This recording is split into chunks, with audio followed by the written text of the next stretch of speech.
ladies and gentlemen, and welcome to day 2 of the second Asian MMA Championship. We are coming at you live from the Olympic Stadium in Phnom Penh, Cambodia. It was an incredible day of action yesterday.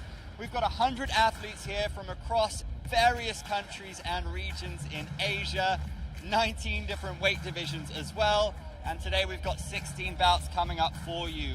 What an incredible event. This has been massive for the growth of the sport in the region. I'm Andrew Whitelaw. Alongside me is Chris Kennedy. Thank you, Andrew. It's great being here again. Yesterday was so fun. We saw some amazing athleticism, some amazing talent, some amazing martial arts skill. Probably more than anything, however, I think we saw a ton of heart. We saw fighters really pushing yesterday because of the short rounds. They're only 3-minute rounds, and there are only 2 rounds. Because of the shortened fights, fighters are pushing really, really hard. It's made for a lot of excitement. Yeah, in case of a draw, we have a 1-minute deciding lightning round. We saw this in several instances yesterday. It creates so much drama. Yeah, out of the 40 or so fights we had, there were probably less than 10, but there were a few overtime rounds, and they were absolutely the most exciting rounds of the day. One that pops out immediately is Tarawat Little Frog. She was our first one that we saw yesterday. She went head-to-head with Bomi Lee. Hard fight. Ended up going to that last overtime round. I'm sure we're going to see some more of that today. Remember, this serves as qualification for AIMAG, the Asian Indoor and Martial Arts Games taking place in Thailand. So a lot to play for these fighters. We see so many different styles coming from around Asia. Modern mixed martial artists and different facets of martial arts coming into play, whether it's jiu-jitsu, wrestling, kun khmer, Western boxing. It's fascinating to see what people are bringing to the table here. Yeah, the variety of styles made it so fun to watch yesterday. We had people coming in from a more traditional, if we can call this, traditional MMA sort of background. And it was interesting to see how they coped on an open mat octagon rather than inside a cage. We also saw several fighters coming in who had a stronger base in something that wasn't MMA. We saw several people coming in with a really strong kun khmer background. We saw people coming in with strong Muay Thai backgrounds, a lot of strong judo practitioners. The rules of the AIMAG competition today, we're going to have 2 3-minute rounds for all the preliminary rounds. Final rounds, of which we will only have 1 today, will consist of 2 5-minute rounds. In the case of a draw, there will be a 1-minute overtime round. Judges will score these rounds on a 10-point must system, and they'll score them based on effective striking, effective grappling, and aggression. Sorry to interrupt. It seemed to me that yesterday they were also scoring it based on mat control as well. Mat control seems to be a huge factor yesterday because of the out-of-bounds rule. Yeah, the out-of-bounds rule is a fascinating one. If you go out of bounds 3 times, that's it, you're done, and we saw instances of that. Yeah, we only saw it a few times, but it was interesting how it changed the game. After we saw the first fighter who got disqualified for stepping out of bounds 3 times, all the other fighters after that started circling much better, started avoiding. We saw some fighters getting close to the edge and literally like as if they were about to fall off the edge of a cliff, not wanting to step out of bounds. So it changed the dynamic of the fight greatly, and it was fun. And it was interesting. It was great to see how the martial artists had to adjust their game plan. I'm assuming none of them have ever fought under this rule set before. So it was pretty interesting. Yeah, we saw a mix of fighters who had fought under amateur and others who come from professional MMA who are used to fighting in a cage or a ring. Very different style, but it made for some great action. We saw different approaches to fighting on the mat. We saw people just taken out of bounds with authority and fighters showing their dominance. Today we have quite a menu for you. It's an absolute feast. We have 16 more bouts. Chris, what are you excited about? Really excited to see some of the fighters who fought yesterday coming back. For those of you who have not fought before, fighting 2 days in a row is insane. It is one of the craziest things a fighter can do. Fighting is damaging. It is painful. Even if you leave a fight as a winner, you probably still have a bloody nose, a black eye, and an injured joint or 2. I don't know how these fighters have the energy to come back. I was talking to a few of them just a moment ago before we started talking, and they all seem ready to go still. They all have little aches and pains, but they're still ready to go.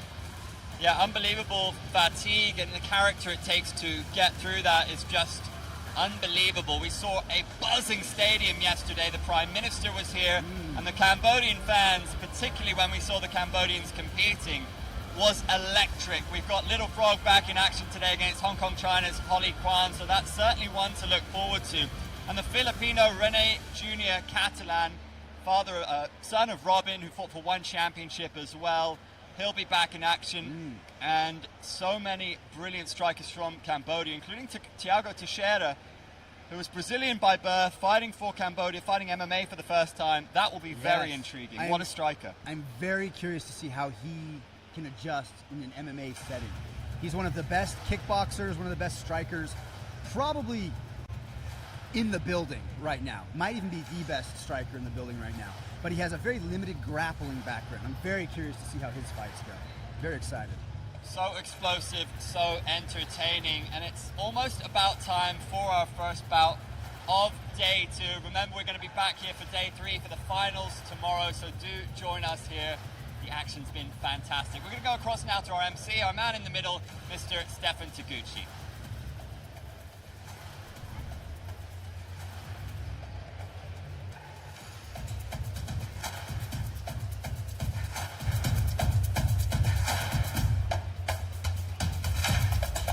Hello everybody! Welcome to day 2 of the Asian Mixed Martial Arts Tournament. Thank you all who are returning from yesterday. What a fantastic show all our fighters put on. We are hoping for more of the same today. So, as you all know, this is the second AMMA tournament. But once again, it is the first time in the great kingdom of Cambodia. Let's hear some noise. So today we will see a number of round-robin fights, some semi-finals, and of course, to top the day off, we will bring you our first final championship fight. Please remember that many fights here will also be qualifications for the AIMG Games later this year. Now, without further ado, we bring to you your first fight of the day. It will be a round-robin fight, modern mixed martial arts in the men's category at 85 kilos. And introducing out of the blue corner, from India at 29 years of age, 85 kilos, Pratmesh Depande.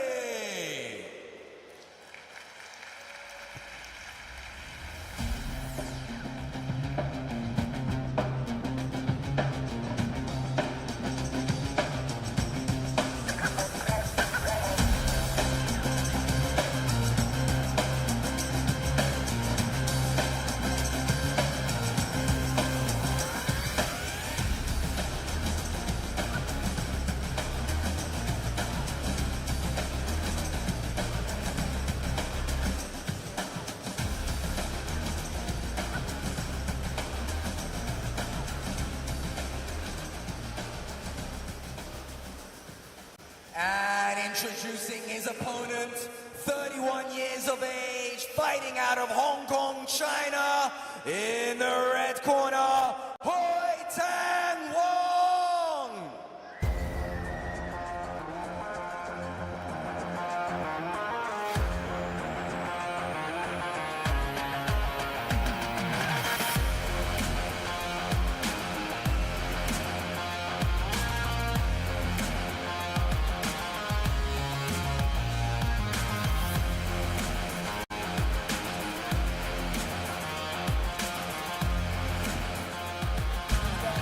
Very good victory against the hometown favorite Shan Ratana in the 30th bout on mat 1 yesterday.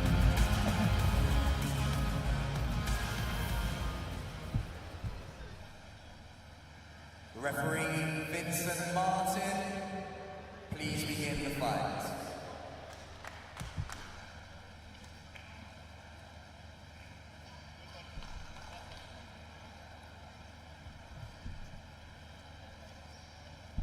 Our first fight of the day First fight of day 2.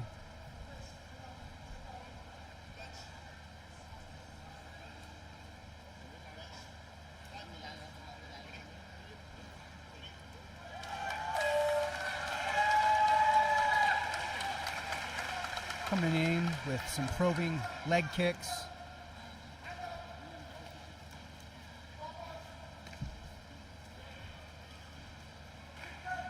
And our first clinch of the day, throwing some knees.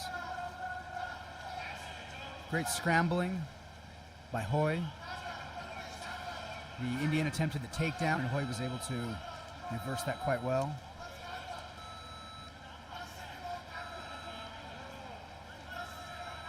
Wong in the red now in the guard of Deshpande from India.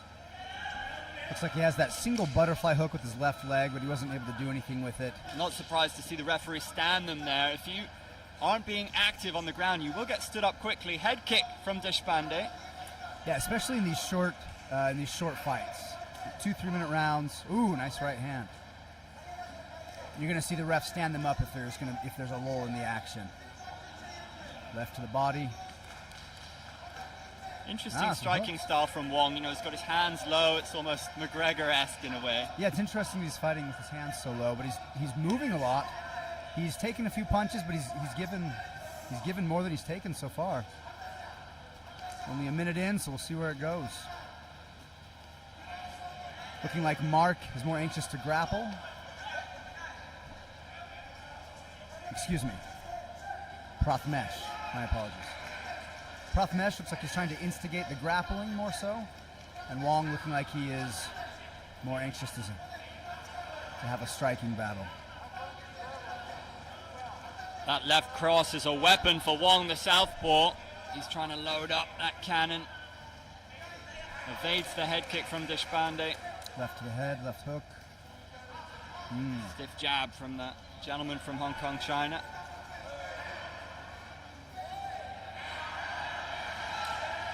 To the body sets kick up the right. With a right hook, yeah.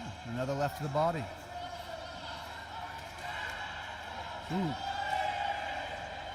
Striking a little wild. I like brawls, Andrew. I love when fighters brawl, man. It does make for good entertainment. It's fun to see technical fighting, but fighting needs to look like fighting to me sometimes. That's what really makes it fun. Just 40 seconds left in the first round now. Both these fighters have had a moment to feel each other out. Right hook from Wong. Ooh, another right. Yeah, Wong definitely seems to have the advantage in the striking so far.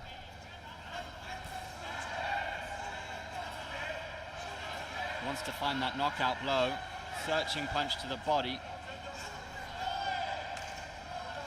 Almost walked into a head kick. Nice leg kick. Prathmesh has thrown several of those leg kicks. Not like they don't cause too much damage, or haven't seemed to cause too much damage. That was the 10-second clapper of the first round. Right Another hook again. He's landed several of those hooks. Wong has. Great performance by Wong that round. Nothing against the Indian, of course. He did great as well. But I think Red Corner definitely showed a little more success. In the boxing especially. Yeah, Wong's right hand, the right hook, was key in that round and may have edged it for him. Let's take a look at the action. Good head movement by Wong. There was the attempted takedown that Wong was able to reverse. Nice right hand and then a slip. Little tit for tat right there. And again.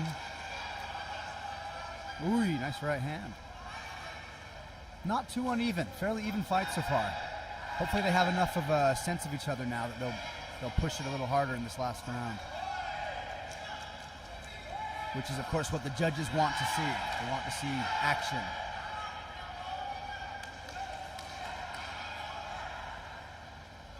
As a reminder, we have fighters competing in both traditional and modern MMA gear, MMA outfits. This is, of course, a contemporary / modern bout.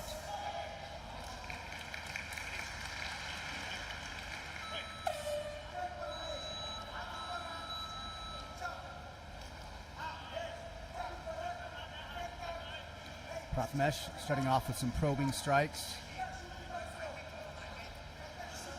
Wong has favored that leaning forward, searching jab, that rangefinder, just to play with the rhythm of his opponent.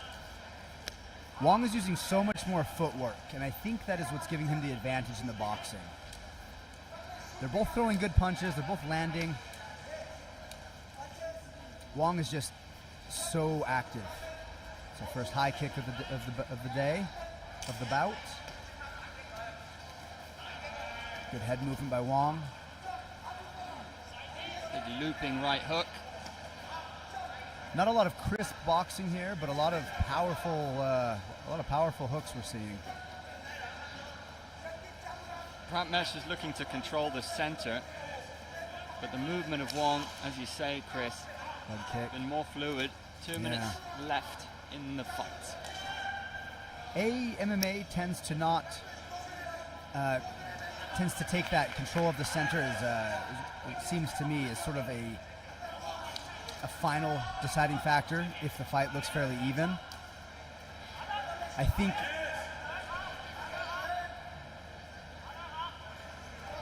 sorry about that. I think the aggression that we see, the aggression, one of the things that the judges are looking at. Okay, there we go. Can you hear me all right, Andrew? I can hear you. Okay, so I think that the judges, one of the main things they're looking for, of course, is aggression. And one of the signs of aggression isn't just throwing punches or trying to hit your opponent, but the amount of movement that you make. If you're jumping around and trying to constantly improve your angles and improve your positioning and take control of the range, that falls into the category of proper aggression, proper setups. 1 minute to go in the fight now. Ooh, another right hook. He's going to have a sore ear in the morning, Prathmesh. Yeah, Wong's had a lot of success with his right hand. He's taking that southpaw stance.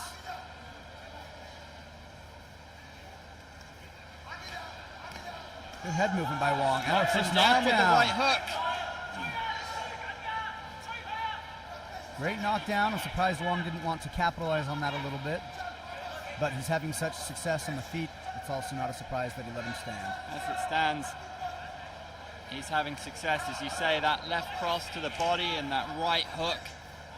Again, and it another. lands for him.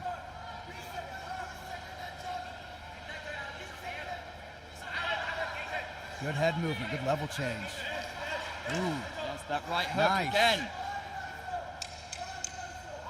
Look how he bobs back and forth. That was excellent head movement. It's a slick striking performance from Wong. We have less than 5 seconds on the clock, I believe.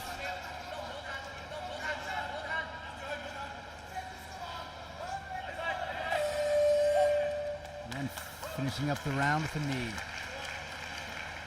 He'll be happy with that. He's never in any great danger. Wong. Yeah, Wong showed great defense and good offense. Landed those right hooks over and over again. Really good range management, didn't take too many shots. Surely he'll be happy with his performance there. Would have done enough to take the win, surely, and as well got to showcase his skills as a martial artist.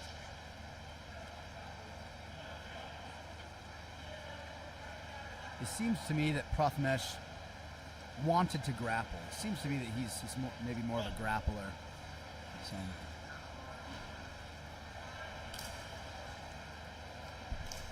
Looks like we're going into an overtime round.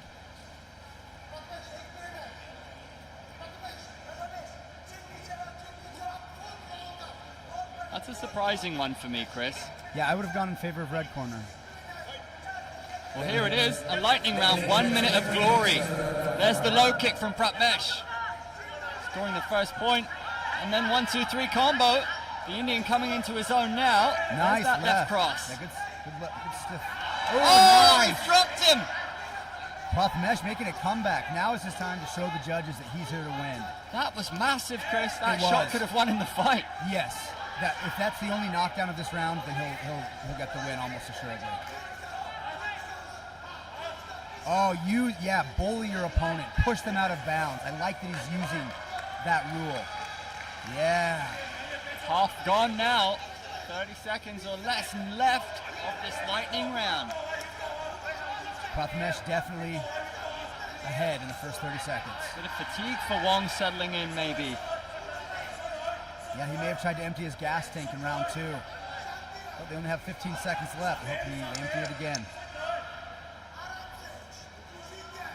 If you're Prathamesh's corner, you might tell him just to hang in there. You got 10 seconds and the win could be yours. I think Prashmeth pulled it off. I think he pulled it off. That was wild. All right. He caught Wong with a beautiful right hand. That was a beautiful round for Prashmeth. Beautiful. He pulled that out of nowhere, Chris. I know. Not deep. He landed a beautiful stiff jab. I hope they show us a replay. It was a combination as well. Oh, after the stiff jab. Yeah, he threw a combo and dropped him. Look at look, you can tell he dinged him up. His face is a little bruised. Both of their faces, of course.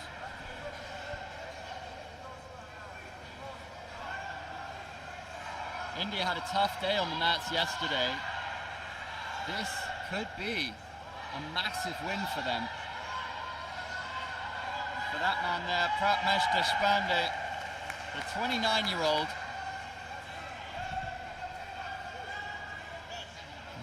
Undefeated in pro MMA. Let's see what the judges have to say. Ladies and gentlemen, presenting your winner from India,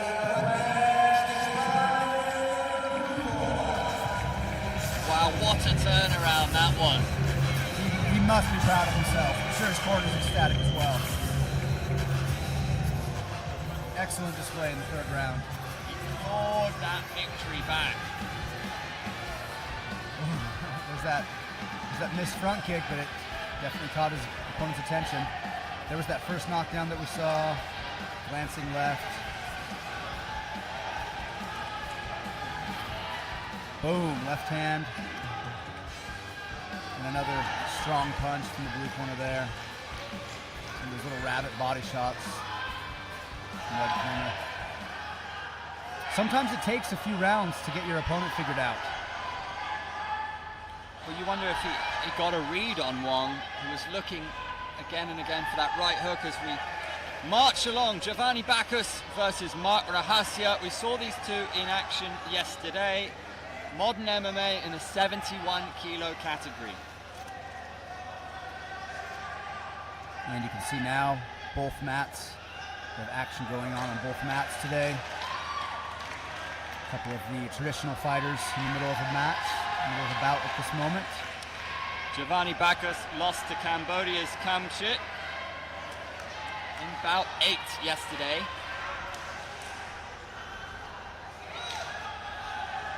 It is still early in the day, but already the stands are beginning to fill up.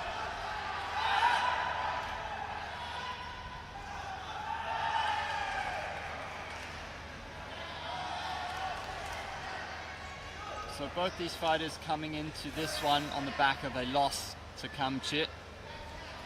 If you recall, Chris, in that bout 8 fight, Giovanni Bacchus got bullied out of bounds 3 times. Right. That's right. That's something surely he would have talked about with his coaches and they'll look to work on, because some of these fighters, it takes time to get used to the arena. Yes, anytime, setting. absolutely. Anytime you fight under a new rule set, even if it's something you're already familiar with, such as MMA, if they tweak the rules a little bit, it's going to change things about your game plan. And yeah, we saw that with Bacchus yesterday. He got pushed out of the inbounds area 3 times, and it's an automatic loss. Uneventful, but it is probably going to completely change how he fights today. And Mark Rahasya, the Indonesian, came undone against the striking of Kamchit, and it was some ground and pound towards the end of the fight, almost finished the fight. Giovanni Bacchus of Philippines, 30 years old, Rahasya 27, 5 centimeters taller, the Indonesian.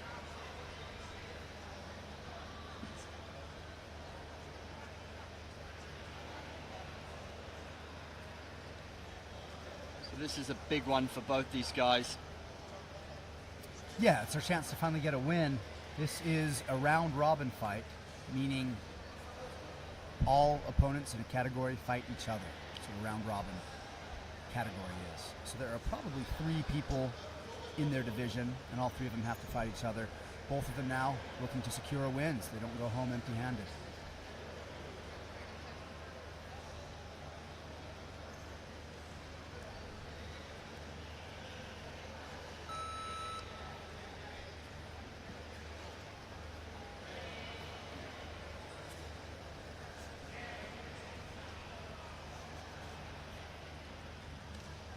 I'm curious if any of the fighters on today's roster are going to opt out. It is extremely difficult to fight 2 days in a row. Your body is so beat up the day after a fight. Way more than the day of the fight. On the day of the fight, you might be sore, you might have a black eye, but the next day when you wake up, you feel like you've been hit by a truck. I would not be surprised if some fighters who put on a strong showing yesterday wake up today with cracked ribs, you know, I don't want to say broken noses, but you know, fragile noses.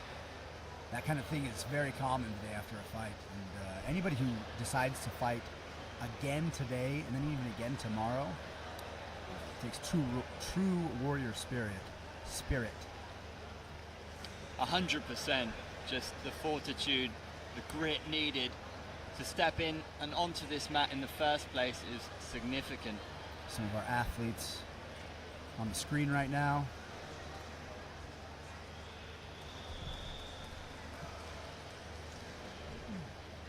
Yeah, the atmosphere in the stadium here in Phnom Penh has been fantastic. If you do have an opportunity and you're in town, come on down. You can see our sponsors in the background there. We'll go back to them.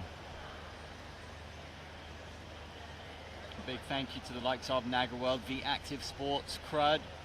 That's Rafe right there. He is a big boxing coach here in Cambodia. All right, Rafe.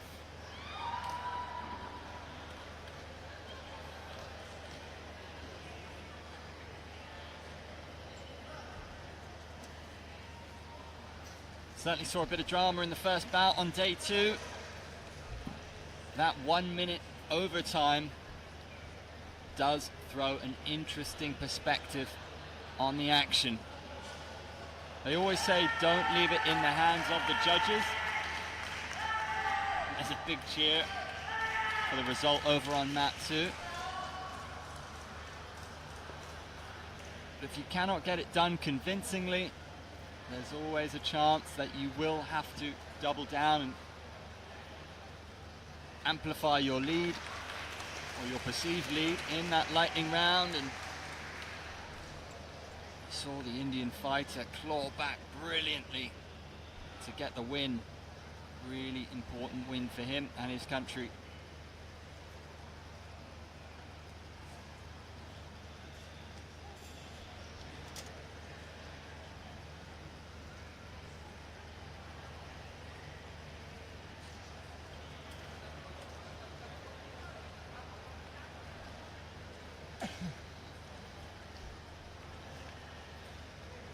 There were some real standout performers yesterday. The likes of Aiden Tolapbayev, very impressive from Kazakhstan, got us underway in our session yesterday with a knockout, and then followed that up with another knockout later on in the day. It was actually a triangle choke submission, so a knockout and a submission. I have to perhaps give him the Gold Star Award. He was one of the most impressive fighters. Our second bout of the day. It is a modern mixed martial arts in the men's category at 71 kilos. Introducing out of the blue corner from Indonesia at 27 years of age, Mark Rahasya.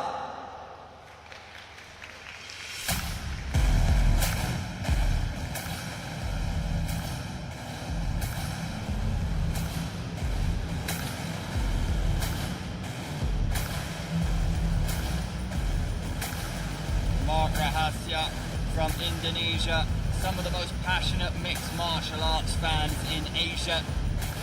No doubt he will have legions tuning in to support him back home, and some in the stadium here. You can catch us live on YouTube, share the stream. 27 years old, saying a final prayer before stepping into And his battle. opponent, fighting out of the Philippines at 30 years of age, in the red corner, Giovanni Bacchus.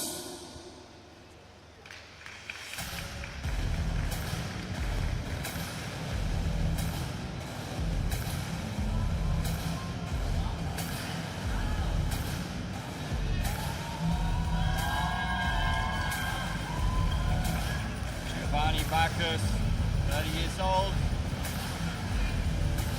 will be looking to improve on yesterday's performance. Will have now an understanding of this arena and this man.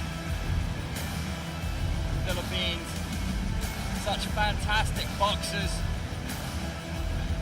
Home of the great Manny Pacquiao. We'll be looking to let his hands fly here.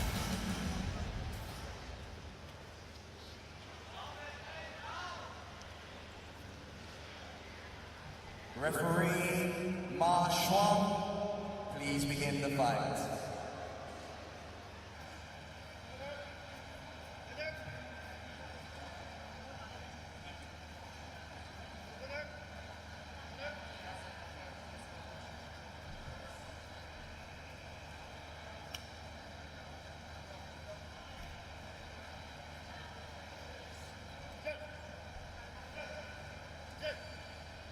This is the final fight of their round robin. Both fighters, I'm sure, wanted to finish strong, starting off with a throwaway leg kick, trying to gauge the reaction of his partner, or his opponent rather, and a probing front kick that was easily parried. Nice inside thigh kick, and another inside thigh kick. A little tit for tat there, some probing jabs. They're starting off in a very smart way. Ooh, that was the first strike with bad intentions that we've seen. Still have a long fight to go, though. Ooh, nice little Brazilian kick there.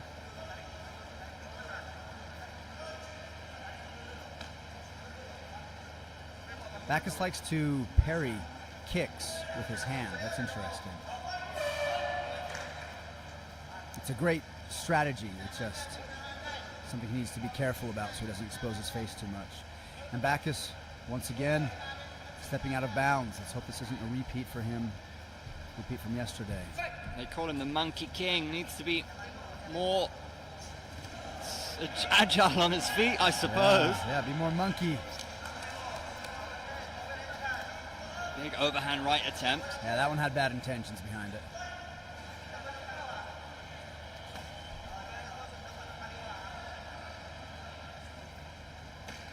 Body Good kick body from kick. Bacchus. Another Brazilian kick by Mark. Let's with the low kick.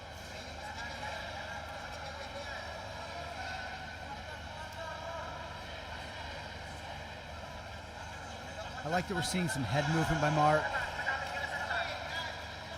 Left hand. Ooh, nice right from Bacchus. And again. Clocked him with a couple of big right hands there. Giovanni Bacchus coming into his own now. Yeah, he's putting on the pressure now. He's throwing with bad intentions now. And again.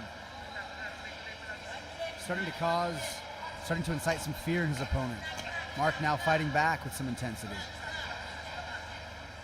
And Mark Rahasya putting his combinations together. Less than a minute to go in round one. Spinning back kick from Mark Rahasya. And a few more spins. And And make himself another. dizzy. But he was able to push Bacchus out of bounds again. Bacchus is really struggling with this, isn't he? That's twice now in round one he stepped out of bounds. He needs to angle more than just backpedal. And you can see by looking at Bacchus, even though he has great skill, his footwork is it's not very fluid. He fights better with his kind of that stationary stance. So one more out of bounds and Mark Rahasia will take the fight. Coming charging forward, Bacchus. The right hand connects. Nice right hand to finish off. A few of those connected, that was beautiful. Front kick to the face. Another spinning kick. Bacchus, dude. If I am Bacchus, I am staying in the center. Absolutely. Only. And if I'm Mark, I'm trying to run towards the edge and coax him out of bounds with me. It's making for interesting viewing because it's become a subplot of the fight now. You're watching the action, but you're also well aware. Yeah, just of their foot positioning, just of their placement. You can look at the replays, seeing a lot of spinning kicks, none of them with any real success. Some good movement, some good angling by Mark. He loves that spinning back kick. He loves the spin. A few times he's spun without even throwing kicks. Tornado. That should be his nickname, the Tornado. Yeah. Mark the Tornado. Tornado versus the Monkey King.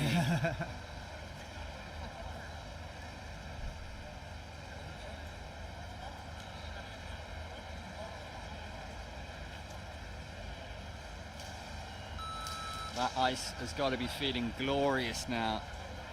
It's quite a pleasant temperature inside the stadium. It's not sweltering in here. It is still a hot place, though. Especially for the fighters, I'm sure. Under the lights, far from the ACs. Bacchus, I think, has an advantage.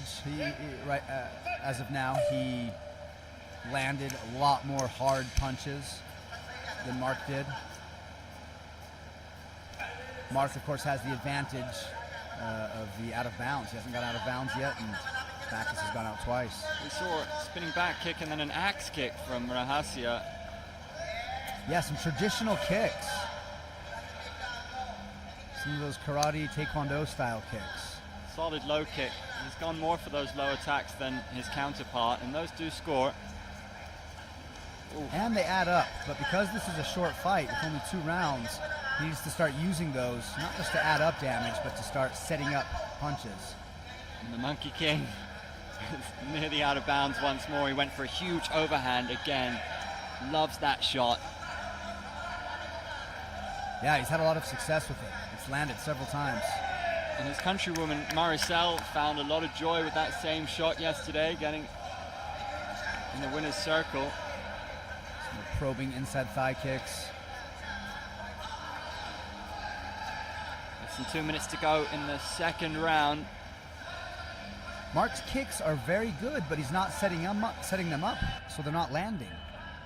Yeah, this fight could get away from him. Needs to show a bit more aggression. Lent into a head kick.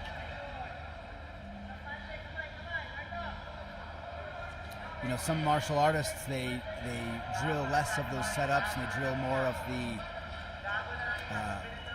repetitions. You know, they just try to get as many kicks in as they can, sort of thing, to develop their speed and power, which is great. But you can also rob yourself. Ooh, a good front kick that landed, though. You can also rob yourself of being able to actually use your kicks if you're just training your techniques all the time. I feel like you should be drilling more setups. Ends with a big left. Mark Rahasia. Now's the time for him to step it up. How important is the fight management and a nice here? right hand. To be aware you've got a minute left. This is where you throw it all out there, right?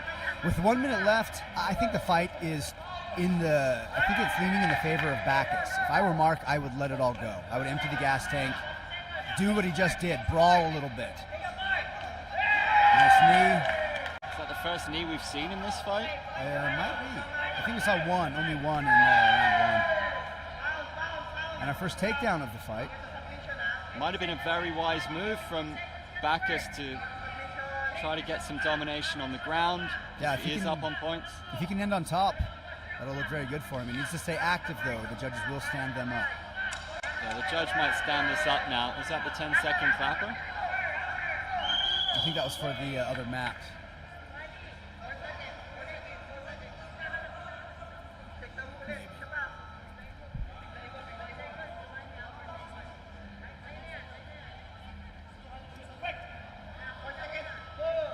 The action continues.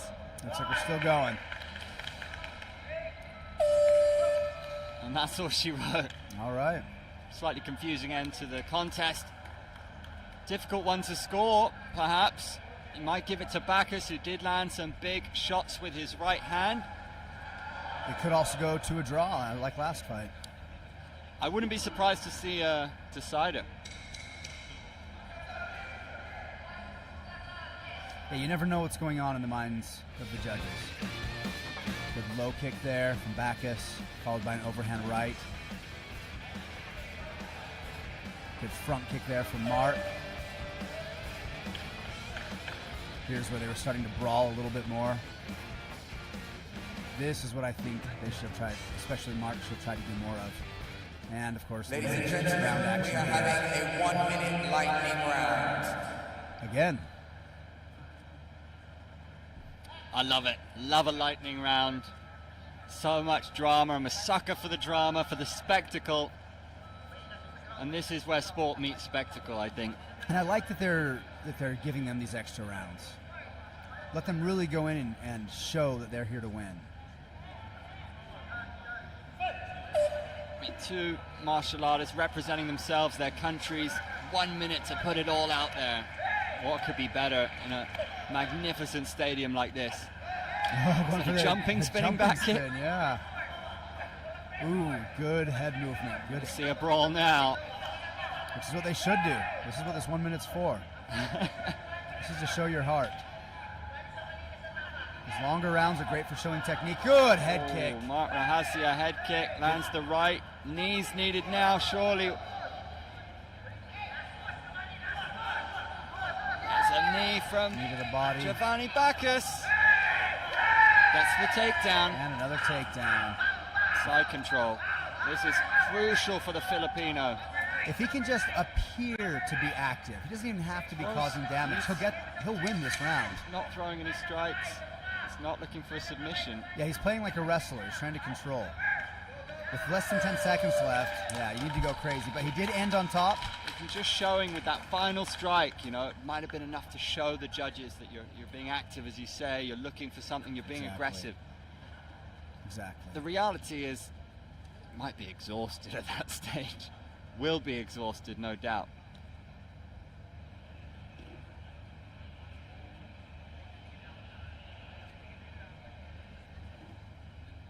Both fighters showing great heart, both showing good skill. Some really fun spinning kicks on the side of Mark. Some incredible ferocity on the side of Bacchus.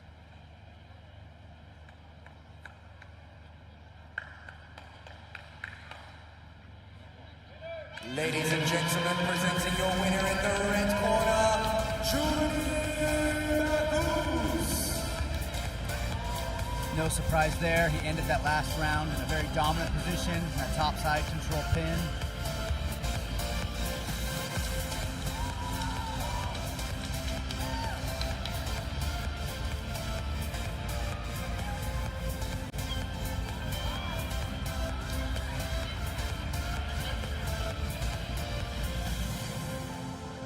Giovanni Bacchus will be delighted with that after how things went in his first fight. Really bounced back brilliantly. There was that head kick there in the blue corner, and there was that final takedown that we saw from Bacchus, attempting some ground and pound, but ultimately opting to control his opponent. Saw that overhand right coming a mile away, didn't he? He did. But hey, they made that work for them. Hiranda Tapa is in action next. Erkabai, who impressed us yesterday, the 26-year-old from Kyrgyzstan, is back in action. Tapa looking to get a win on the board, having lost on day one. And continuing in the men's modern mixed martial arts at 71 kilos, a round-robin bout we bring to you out of the blue corner, Aijigin Erkabai from Kyrgyzstan.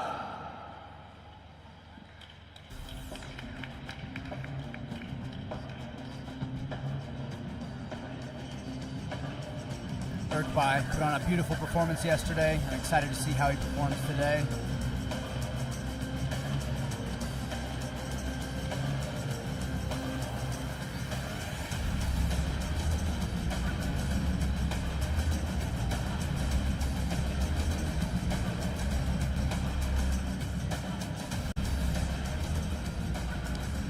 Harinder Thapa lost to Behrooz in top 14. Fighting out of India, 24 years of age. In the red corner, Harinder Thapa.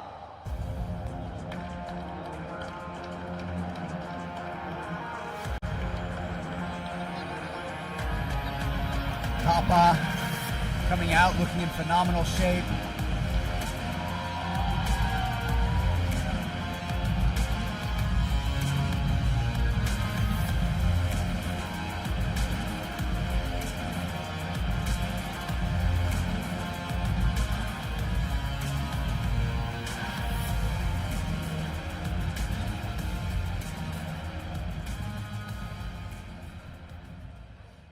Referee Vincent Martin Chimanta, please begin the fight.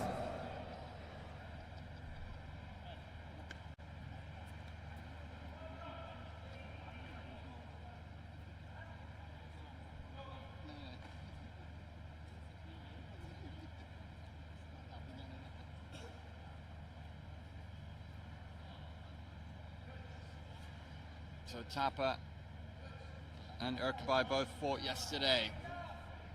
Recovery will be crucial. Thapa lost an amateur fight back in May. Starting Low off, kick. starting off with the low kicks.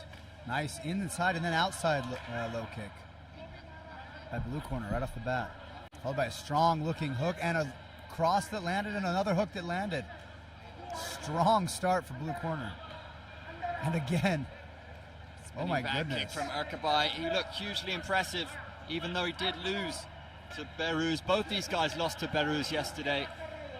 Similarly, in our previous match, the round robin, they're looking to ensure they finish second in the round robin.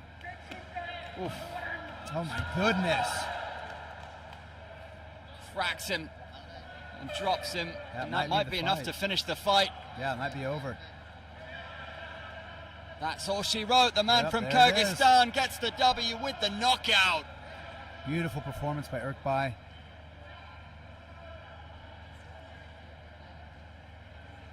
That was a Strong. very high level match yesterday, if you recall, Chris. Behrooz and Urkbai. It was one of the best fights of the day yesterday. It was amazing. Man, Urkbai started that round so strong. He just went out there as if it were the second round. Ladies and gentlemen, your winner out of the blue corner from the stoppage, Ajit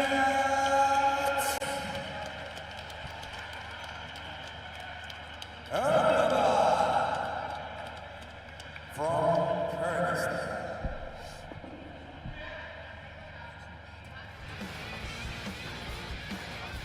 The low kick. Plenty of power behind it.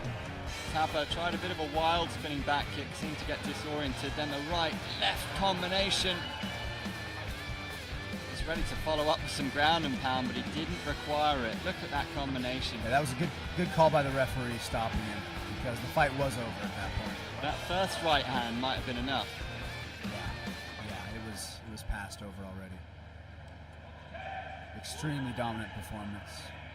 A bit of a shame that Thapa wasn't able to get warmed up and start showcasing his skills. I'm sure he is disappointed that he wasn't able to, but phenomenal performance by blue corner, by Urkbai.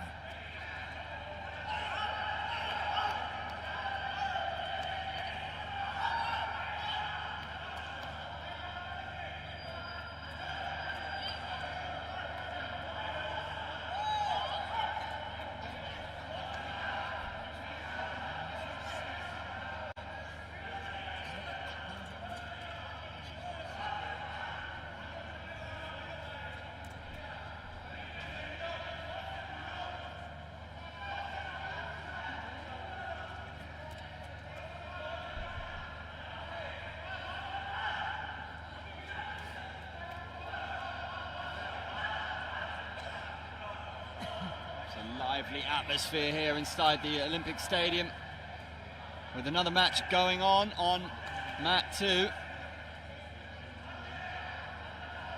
There's the crew, the most successful wrestler out of Cambodia. That's Charlie, a local kickboxing coach. He helps a lot of the Khmer fighters.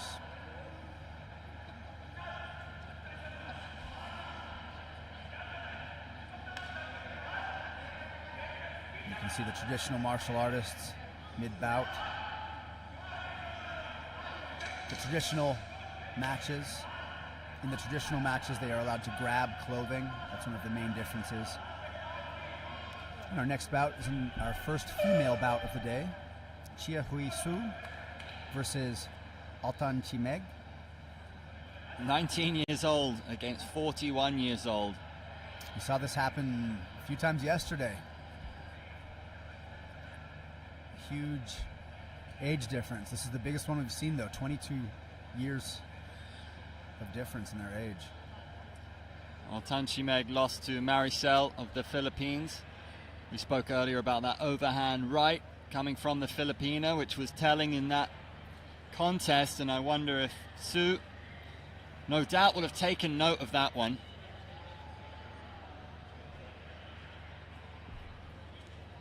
Perhaps looking to dish out some overhand rights of her own. 41 years of age is impressive to be competing on this stage. So both these women would have felt that overhand right from Maricel in this round robin. The Filipina making it 2 from 2. A slight height and a slight weight advantage for the Mongolian.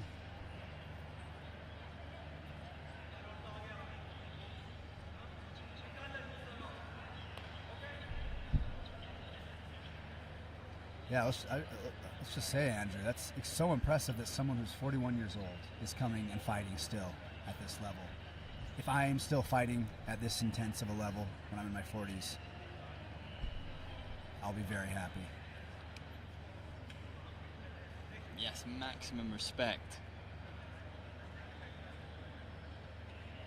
How much of a factor could that be, having fought yesterday both these women against Maricel Delator from the Philippines? You would have thought the recovery powers of a 19-year-old are going to be superior to that of a 41-year-old. And here she is, Altan Chimeg of Mongolia, coming out now in the blue corner off your screen. The fans are out in force here. Yeah, it's another age versus experience bout.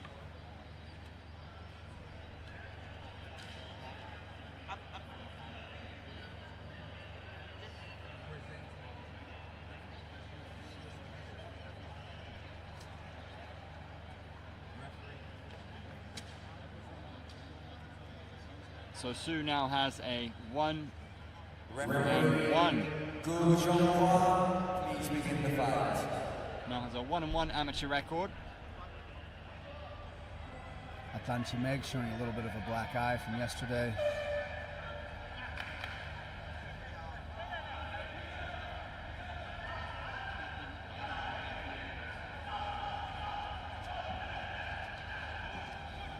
Su in the red, Altan Chimeg in the blue. Here we go.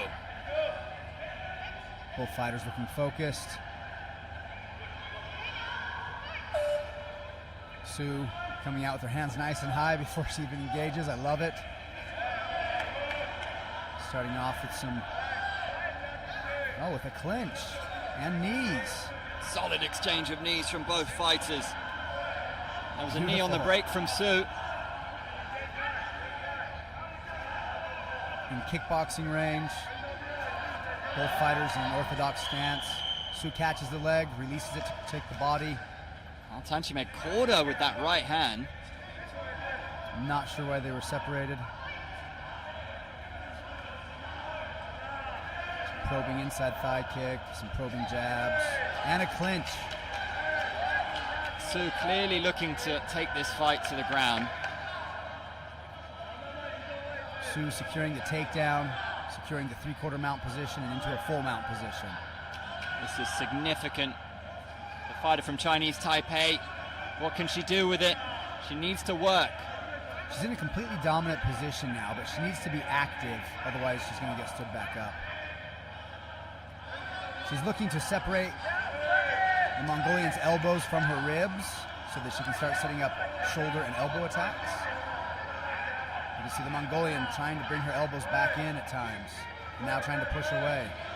Altanshimeg's trying to get out of bounds and get out of this position, which is the sensible thing to do. And it paid off. That was some dominance by Su, however. So she will now have used one of her 3 allowed out of bounds, no? She didn't seem to be given one. I'm not sure. It seems to be when they're on their feet and run out of bounds, they get penalized. It seems to be they're not getting penalized for rolling out of bounds from grappling. So it's not clear to me. Altanshimeg dropped her, follows up with a flurry. Now the ground and pound has an opportunity to finish this fight. How the tables have turned, and quickly, Chris. They're in that half guard position now, into that knee slide position. Su is in trouble here. Good, strong ground and pound by the Mongolian. Su is not defending, and this has been pointed out to the referee. Altanshimeg with less than a minute to go in round 1. Thought she might have had the stoppage. I thought the ref was going to stop it. I really did. I'm glad she let it continue. Give Su a chance to defend herself and fight back. Su showing her resilience. The right hand cracks her though. And connected again and again. These are desperate takedown attempts in desperate times. Su wanting to win the round. That knee was solid and maybe very important for the survival of Su. And a few more strikes connect from the Mongolian. Mongolian regaining some confidence after that flurry and that takedown. And a nice stiff jab. Altanshimeg has got her timing down brilliantly. Strong right hand. Su bites back with one of her own. Big overhand right from the Mongolian. Ducks under. She's flowing beautifully at the end of that first round. What a great comeback by the blue corner. Altanshimeg was absolutely losing when we were halfway through that round. But after that halfway point, she picked it up and I think came back and stole the round. Stole the round from Su. Not often you find yourself on the bottom like that. Your opponent in mount, you're getting ground and pound, it's not looking good. To be able to turn the tide so emphatically. Yeah, there was that first takedown from Su. She was able to secure the mount position and do a little bit of damage. She may have some regrets that she didn't do more from that situation. Yeah. Body kick. And after they returned to their feet, Su was dropped. And the Mongolian took full advantage of that drop. We saw there for a moment Su looked like she was done. She looked like she wasn't defending. Yeah, she I think was rocked. We are seeing some very strong boxing from blue corner right now. What we're seeing as well is incredible will to win from both these fighters. Unbelievable resilience. Both of these women will be smarting from their loss yesterday, desperate to take home the W for themselves and their countries. A lot more movement and activity from blue corner right off the go, and an immediate knockdown. Su looking to attack. And as she was setting up the triangle, they are stopped. That would be frustrating, no doubt.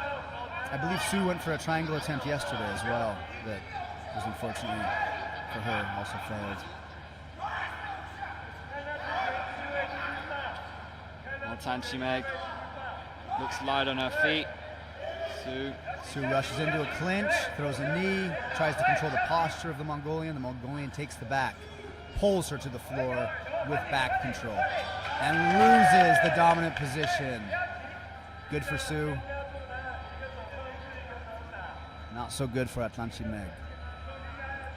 And they'll be stood up here, I imagine. Yeah, Su is being pretty inactive. Great control, but Altanshimeg is stalling too well. She's going to get the ref to stand him back up. Less than 2 minutes to go in the fight. Good strategy if you're on bottom, especially in MMA. They love action here, so if you can stall out on the bottom, they'll stand you back up. It's 1-2 from Altan Shimeg. Another right hand. And another takedown. And will it be reversed? Su fighting hard to keep that top position. But once again, being neutralized with that posture control. Regaining some of her posture back and losing it again.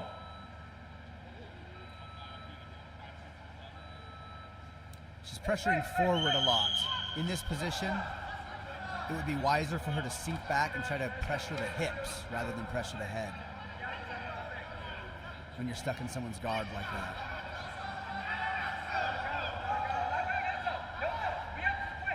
Blue corner once again being the aggressor on the feet. Altan Shimeg's stamina is so impressive. She still looks light, cracking away with that right hand. Ooh, left, right, left, right, left, right, left, right, left, right. It was like 6 punches in a row. That was beautiful. Superb work from Altan Shimeg, the Mongolian. Really wanting to win. You can tell that the Mongolian really wants this win. Beautiful barrage of punches from the teenager. There's the low kick. Oh, solid right hand.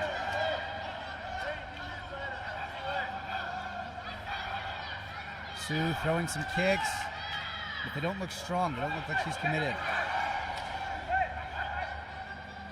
The hands getting it done so far for Altan Shimeg. Nice front kick from Su. Ooh, and a solid straight left. And another solid punch. Impressive footwork as well there. It looks to me that Su is exhausted. We're nearing the end of the fight. Near the exhausted. Freshness and energy of being 19 years old is starting to tell. A huge age gap between these fighters. Remember, Su 41, eats a jab. It's a right hand next.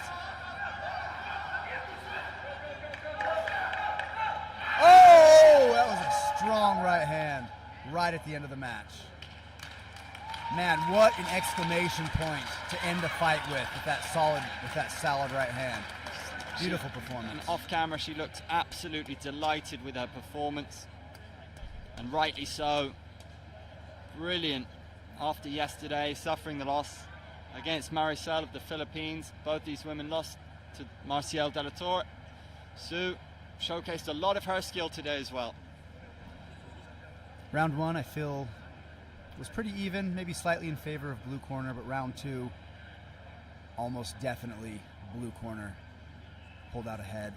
Su does have the hope that she was able to secure more takedowns and secure more top time position. However, she didn't do much damage in that position, so the judges might not give her much credit for it. We're about to find out.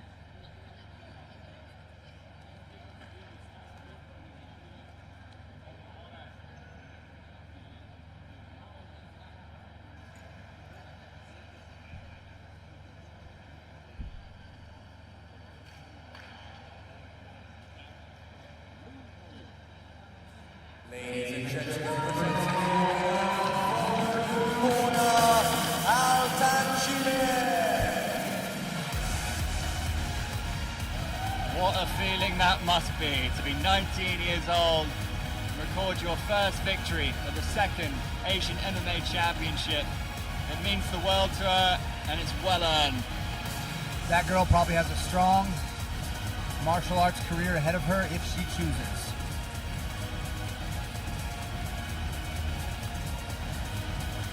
Such a fun fight. That was a fun fight. Great heart from both ladies. Great technique from both ladies. Beautiful boxing from the Mongolian. Some strong grappling from Su. Look at those right hands. Great boxing from the Mongolian. You can see that she's not just boxing to connect, she's boxing to win. She's throwing those punches to win. Look at that right hand. Su fighting back, of course, and landing some of her own good shots. you can see Altanchimeg knocking people out with that right hand of hers. She's got a cannon on her. Yeah. Yeah, she's so young. She's going to be able to develop that still. Our next fight, Tuon Sreping versus Melpida Sitohang, 60 kilogram weight category. Ladies and gentlemen, we bring to you a women's modern mixed martial arts semi-final at 60 kilos. And introducing, fighting from Indonesia at 30 years old, Melpida Sitohang.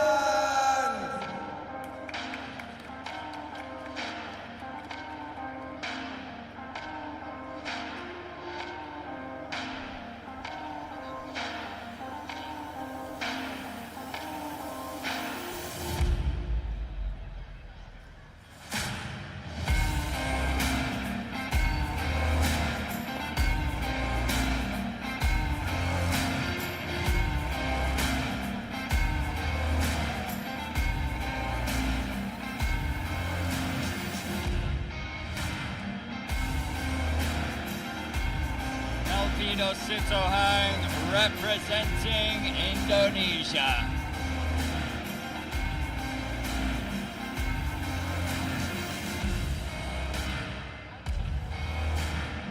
The 30-year-old taking on the Cambodian, who will be the home favorite for the hosts.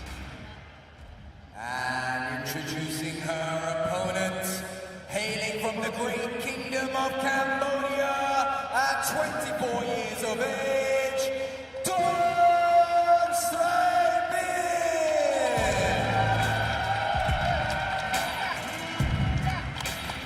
Sreping, a crowd favorite.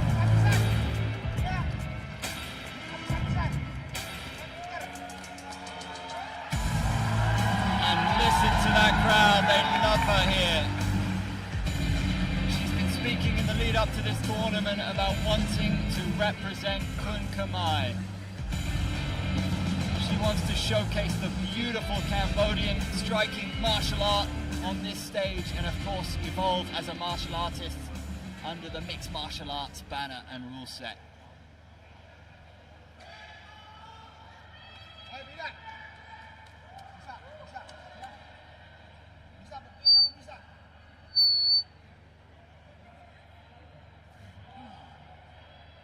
Referee Al Shushen, please begin the fight.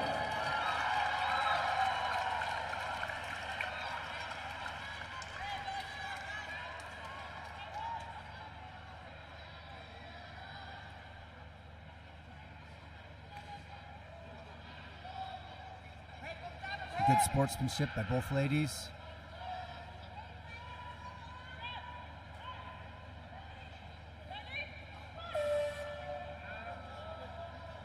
Melpida, of course, has fought her whole pro career for One Pride over in Indonesia, has a 4-3 professional record.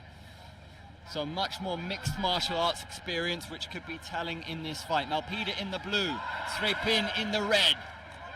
An immediate clinch and takedown. They're on the edge of the out of bounds and they're being stood up. Sreping, no doubt, will want to keep this fight standing and showcase her Kun Khmer striking. Some feinting jabs.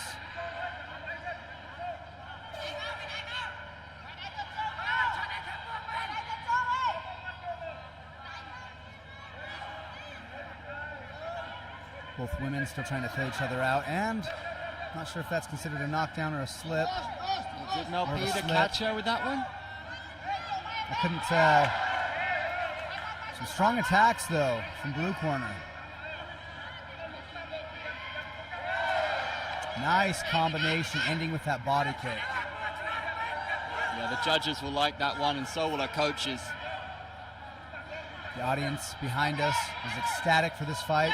Ooh, beautiful connection, especially with that right hand. And again, emphasized with a kick at the end of the combination. And once more, she's really letting her shots fly, the Indonesian.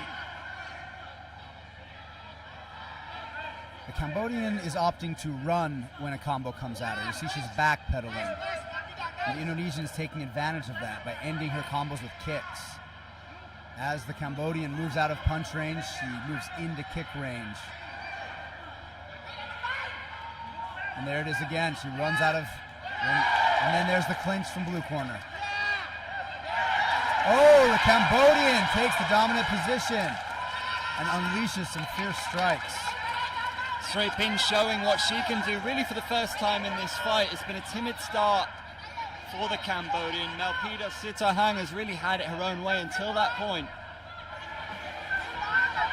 Gentle warning from the referee to be careful of hitting the back of the head. Yeah, strikes to the back of the head and not legal. Melpida again ending the combination with a body kick. Srapin might be able to get a read on it though. The Indonesian fighter has such a great takedown setup.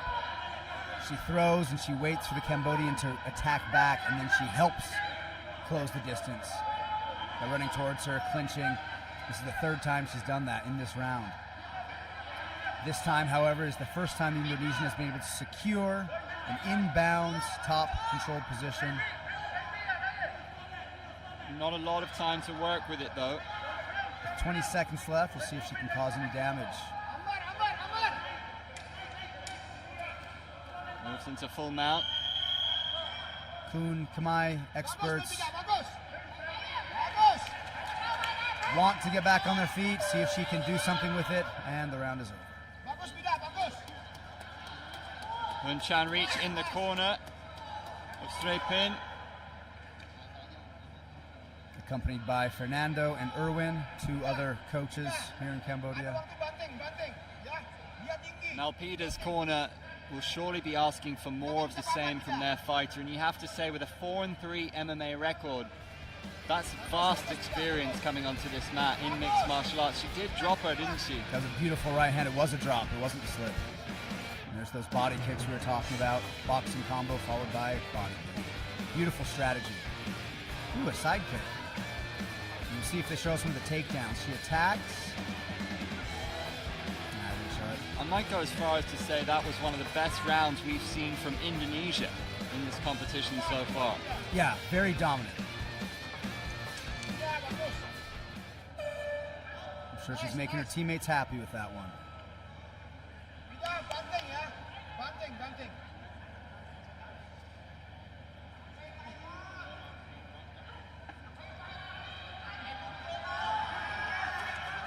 Round two. Let's see if either fighter makes any adjustments. What would the advice be for Srapin here? If I were in her corner, I would tell her to start circling rather than backpedaling. Right there, she backpedals when fists come at her. I would have her circle. Oh, she circled a little bit there.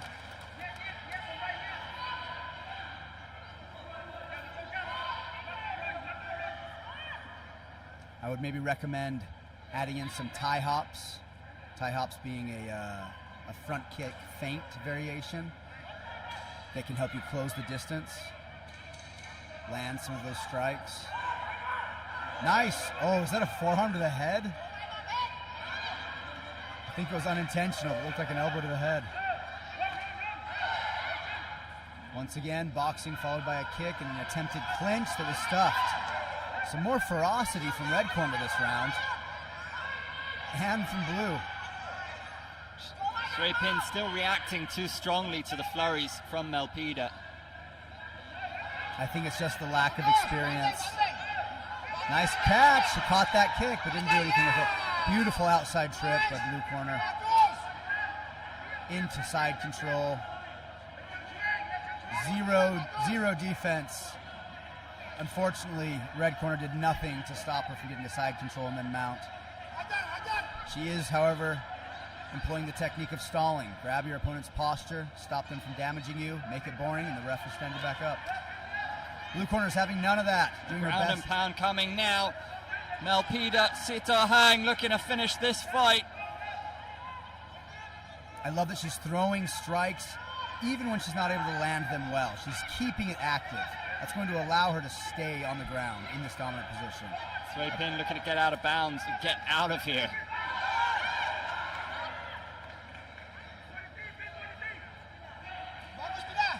That's the thing about this setup. It does allow you for that. If you're in really shark-infested waters, there is that out for you if you're at the edge. Nice body kick. Melpida showcasing a really good range of strikes. She loves that body kick at the end of her combinations. And she's had so much success with it. Ooh, there it is again. 1, 2, 3 kick. How many times has that been drilled on the heavy bag, on the pads, in the gym? We're seeing it, all that hard work come to fruition here for the Indonesian. And it's paying off for her. Leading into that jab. 1, 2, good fundamentals. Melpida running away with this fight now. Melpida doing something that we called fishing. She's backpedaling, getting her partner to step closer. And then as she takes the bait and walks closer, she then takes away the distance and throws a combo. Hammer fist. Finishing the round on top. Definitely looks great in the eyes of the judges. Well, Indonesia can be delighted with that performance. That was very well-rounded, mixed martial artistry. Melpida doing her country proud and surely getting the decision there. Great heart, great stamina from both fighters. The Indonesian showing more technique on her end. Most likely going to secure her the win.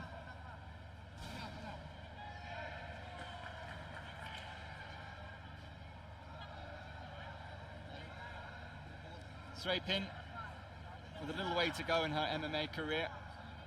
Ladies and gentlemen, presenting our winner out of the blue corner, Melpida Situar.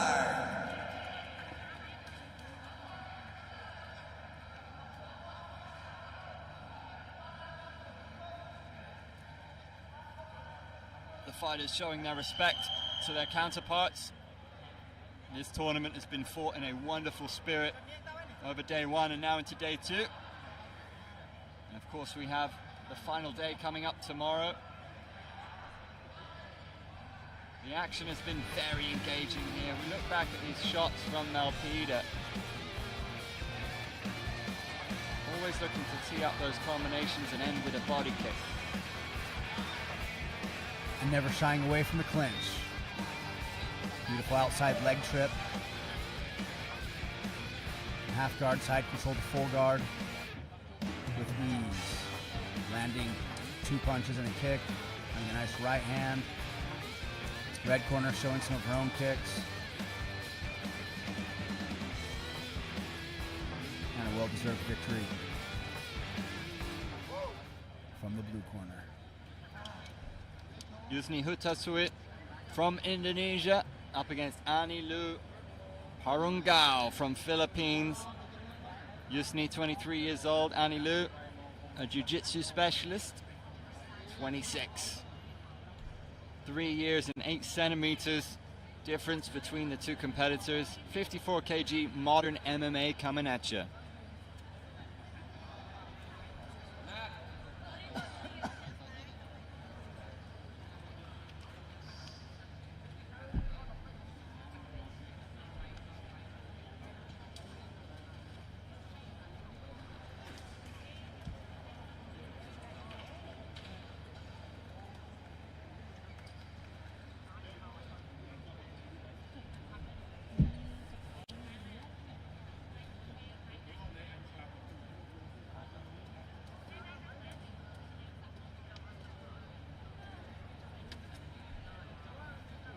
My Mo right there on screen, one of the fighters of today. Behind him, one of his teammates, Pau.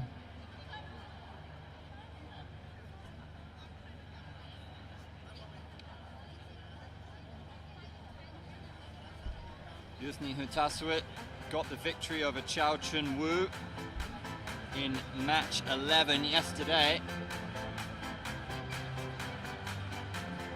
Ani Lu Parungao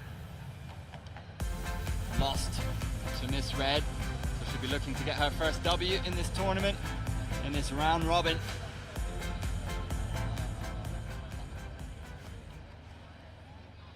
Our next fight is a modern mixed martial arts women's fight in the round robin at 54 kilos. Introducing, in the blue corner from the Philippines at 26 years of age, Anilu Parunga.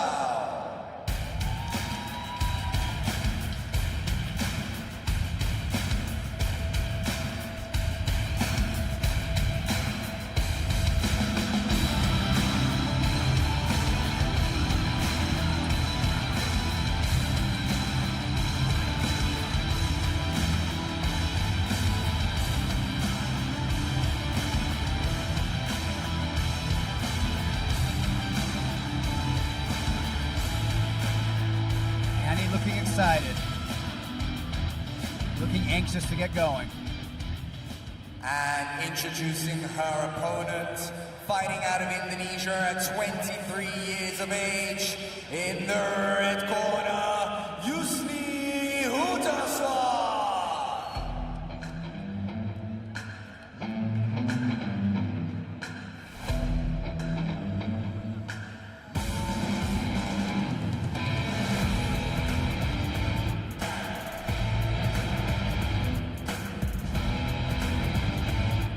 Will have been buoyed by the performance of her countrywoman. Indonesia building momentum now. She's riding off of that victory over Miss Red yesterday, the 24-year-old. Anilu will want to settle the score here because it was a very close fight that she lost to the same opponent. Our referee, Ao Shu Xian, please begin the fight.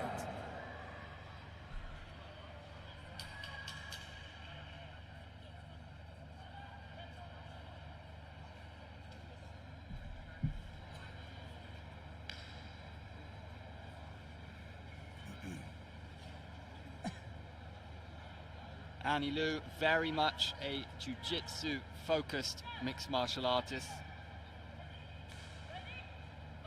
But under this particular rule set, as we've seen throughout this competition, you need to make sure you do something aggressive when you get into those positions on the ground. Here it is. Yeah, strong aggression right off the bat. Immediately into a clinch and an active ground fight routine. This is brilliant from Anilu. What a start to the fight from the Filipina. She has one hook in, she's fighting to get the other hook in and lost it. Red corner doing her best to control the posture. Anilu in side control, but it's an inactive side control. You can see Yusni using that knee shield with her right leg to prevent Annie from getting to full mount position. And how big of a difference will this be for a jiu-jitsu practitioner transitioning to this rule set? Difficult, Andrew. They are so easily stood up. Jiu-jitsu is largely about how do I remain safe on the ground and subtly set up attacks. There's no subtlety here in AMMA. There is aggression. Whenever we start to see a lull in action, they tend to start them back on their feet. Does make for a great spectacle. We see so much action here. It's very much action focused. Absolutely.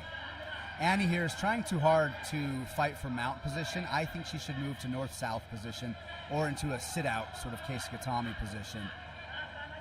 Yusni is doing too good of a job at preventing her from getting mount, and as I say that, Annie is able to get knee on belly and then mount, and now back control. Oh my goodness.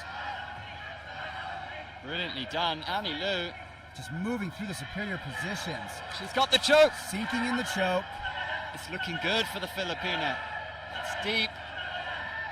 We got a thumbs up from Yusni, meaning she feels as if she's not in any danger. And she's doing the right thing, Yusni is. She's putting her hips high, shoulders low, shaking the tree. When your opponent starts to shake the tree, you need to stop trying to control the shoulders and neck and move back and try to control the legs and hips.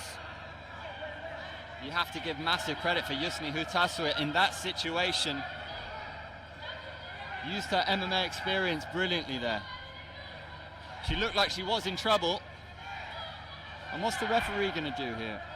Yeah, there's enough action going on and there's enough precariousness. Oh, look at that hook that she's got with her left ankle on Yusni's left foot. There's some setups you can do with that, but they're restarting them. That's okay. Back into the kickboxing. We have a southpaw from the blue corner, orthodox in the red corner. And Yusni, this is where she wants the fight to be. And Annie Liu gets another one. That's 3 takedowns this round. That's going to be huge for her in the eyes of the judges. And again, to a knee on belly, into a full mount, and 1 punch. To end the fight in full mount like that, really strong. Annie Liu looks like a fighter who is fired up after yesterday. Because there were some people who would have seen her first fight and thought that she did enough to win. It's a classic striker versus grappler. And she didn't show enough aggression on the ground and was still getting used to this rule set, perhaps. She looks like a fighter who's gone away, had to think about it, and now is putting it into action, trying to finish these fights. Nice right hand, followed by a left Castillade punch by red corner. Blue corner changes the level, grabs the legs, continuously trying to make it a ground battle. Here's when she was going for the choke. Red corner defended it very well, shaking her off. Beautiful trip takedown.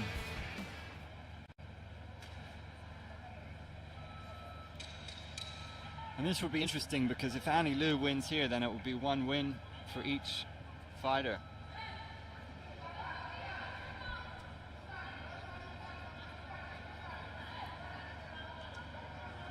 And because this is a round-robin tournament with these 2 ladies and their other opponent, if all of them end with 1 win and 1 loss, or I should say rather, if these 2 ladies both end with 1 win and 1 loss, I'm not sure how they're going to decide who gets the silver and who gets the gold. Our first knockdown of the match, but Annie gets right back to her feet. Annie not enjoying that striking, goes for an immediate clinch and takedown. And again, trying to either secure mount or back control. Nice mount position, trying to pin Yusni's arm with her knee. Yusni trying to turning away when being ground and pound. Being ground and pounded can be a bad strategy, but she implemented a good technique in rolling out of bounds. Got Annie off of her back. This is a really important spell in the fight now, particularly for Yusni. Started the round strongly. Yeah, knocked her down almost immediately. But if Annie's able to continue securing takedowns like this, it's going to probably win her the fight. 2 minutes left in the contest. Annie in full mount. Annie is just too strong of a grappler for Yusni. Yusni has great striking, we've been seeing. Some strong punches, but Annie's ground technique is just too advanced for Yusni. Yusni can't get her off of her. And it's in these situations with the ground and pound where you're watching to see the evolution of Annie's MMA game. Look how Annie has her left thigh up in Yusni's right armpit, using that to help control Yusni's posture. Sometimes when you can't control posture by grabbing their head, there are other ways to control it. Now opting to bring her leg, it's back in the armpit. Moving into what we would call a rider's mount, where one of her knees is off the floor and her other knee is on the floor, but she's still in a mount position. You can use rider's mount to set up several things. Unfortunately, she was able to lose control. And fortunately for Yusni, she was able to escape. Not for long though, Annie is back in topside control. With less than a minute left in round number 2, Yusni looks like she's trying to stall out so that she can have another chance on her feet. Annie Liu's had so much control on the ground. 30 seconds to go. Chance for more ground and pound for the Filipina. Some strong hammer fists. Back to rider's mount and then into back control. Yusni again putting her hips in the air. Can she find a finish? The clock is ticking.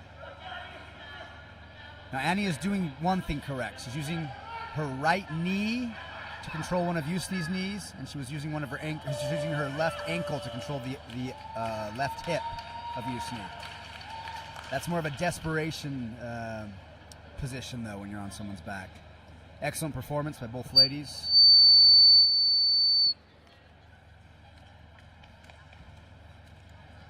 In this commentator's humble opinion, the fight is in favor of the grappler, blue corner. We'll see what the judges have to say, though.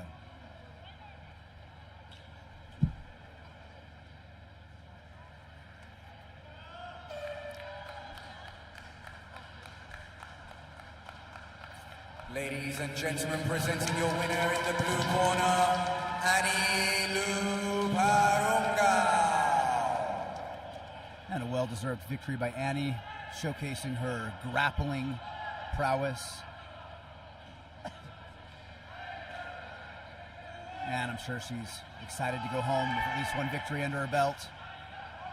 The corner looking very proud. She's looking very happy. Annie was looking very happy from the beginning of the fight.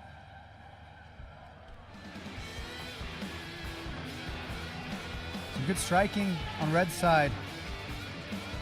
She seems to improve on her grappling a little bit, and I think she could come back for the next one of these AMA events and put on a more dominant performance.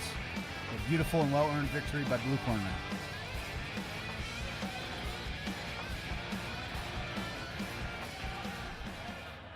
And you can see the relief in her face as her arm was raised. Our next match, Om Tarawat, Little Frog versus Holly Kwan. Both of these ladies lost to Bomi Lee yesterday. They're both coming off of a loss, both looking to avenge that loss. Tarawat went into an overtime round in her first match. Tarawat, 33 years of age. Holly enjoying a slight age and height advantage. Tarawat, a very strong Kunkamai and Bokatar fighter. Holly being a very strong jiu-jitsu and practitioner and grappler. Both of these women made weight easily. Tarawat told me this morning that she weighed in at 52 kilograms. Way underweight. That's a tough one, weighing in 2 kilos under. I think Holly is in the same boat, though. But these fighters have to weigh in all 3 days. So cutting weight, cutting those 10, 15 pounds is not a good idea for a 3-day tournament. Yeah, there's a real degree of how you manage a fight, how you manage yourself, your body, your energy. Management and fight IQ is so important here. Absolutely. And just like everything else, it comes with experience. You have to cut weight a few times to understand how to cut weight appropriately. I actually recommend to my fighters before they take a fight to go through a drastic weight cut and then come have a hard sparring session to give them an idea of what it's like to go through a real weight cut followed by a real fight. Tarawat, of course, has had to weigh in many, many times. She has over 40 fights, including 7 MMA fights under her belt. I first saw Little Frog fight in Full Metal Dojo, and she got an incredible submission victory. Half of her wins have come by rear naked choke. I think the other 2 came via armbar. I remember seeing her in Full Metal Dojo doing the only Superman elbow I've ever seen in my life. Just a jumping Superman elbow, and it was beautiful. If you're just tuning in, it has to be said, Little Frog is a star and an icon in Cambodia. She inspires a lot of people. She starred in movies. She does a lot of great things in the community, and she's a very entertaining fighter to watch. We've seen her fight in Kunkamai, MMA, the Wheel of Violence. She loves martial arts as much as she loves cinema. She's also competed in weapons martial arts. She's competed in stick fighting. She is just a very well-rounded athlete and martial artist who loves what she does.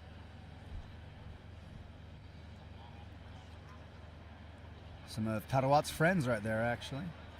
We saw her go to a lightning round against Bomi Lee yesterday. It was one of the first we saw of the day. It was super entertaining for the fans, but of course a disappointing result because Little Frog is so popular here in Cambodia.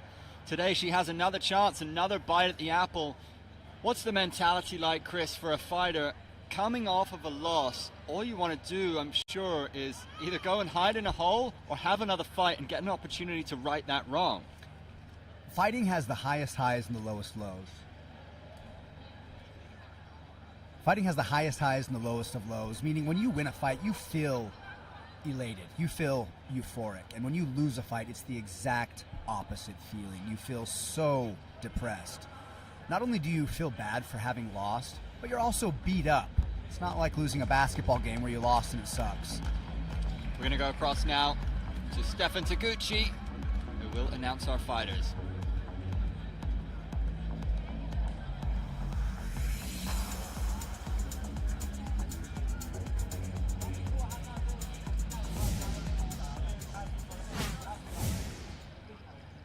Ladies and gentlemen, we bring to you another women's modern mixed martial arts bout at 54 kilos. Introducing out of the blue corner, at 27 years of age, fighting out of Hong Kong, China, Holly Kwan.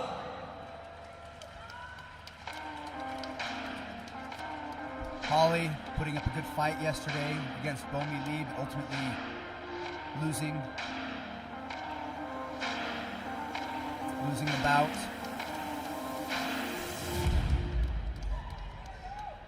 Both of these ladies are wanting to fight. Sorry, both of these women looking to come in for some redemption, looking to show that they're here to fight and that they can win. And introducing her opponent, at 33 years of age, fighting out of the red corner, Cambodia's own Little Frog, An absolute crowd favorite here. Karawat, accompanied by two of her coaches, Fernando and Chan, looking to avenge her loss. The bruising looks to have gone down. Little Frog recovers well. Listen to that reception. She is so loved here in Cambodia. What a legend of martial arts. An absolute legend. The first Cambodian to fight in 1FC. The first female MMA fighter out of Cambodia.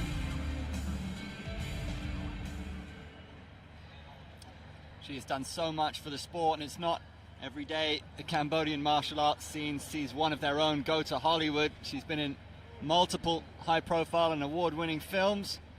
If you hop onto her Instagram, you'll see pictures of her with Angelina Jolie and Brad Pitt.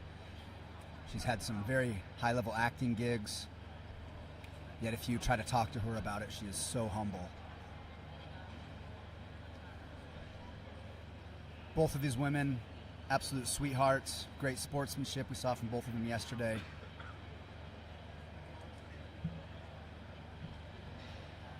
Little Frog loves to compete, and she will relish the opportunity to get this win. It will mean the world to her. Referee Ao Shu-Shen, please begin the fight. Holly Kwan too, though, will be equally fired up. Both these women coming off of a loss to Bomi Lee on day one, this day two of the second Asian MMA Championship. This a round robin, remember. In the event of a draw over 2 rounds, we will go to a deciding 1-minuter.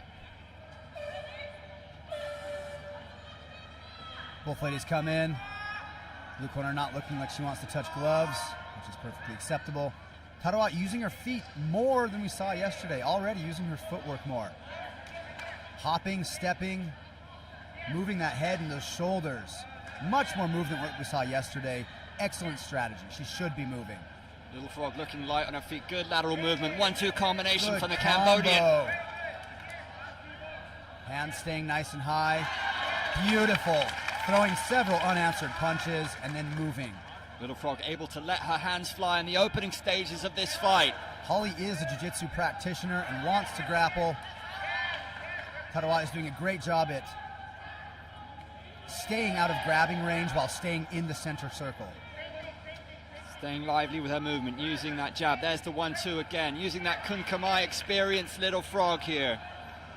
Feinting with the left jab, landing a solid right. Good boxing fundamentals shown by the Cambodian. Both fighters in orthodox stance.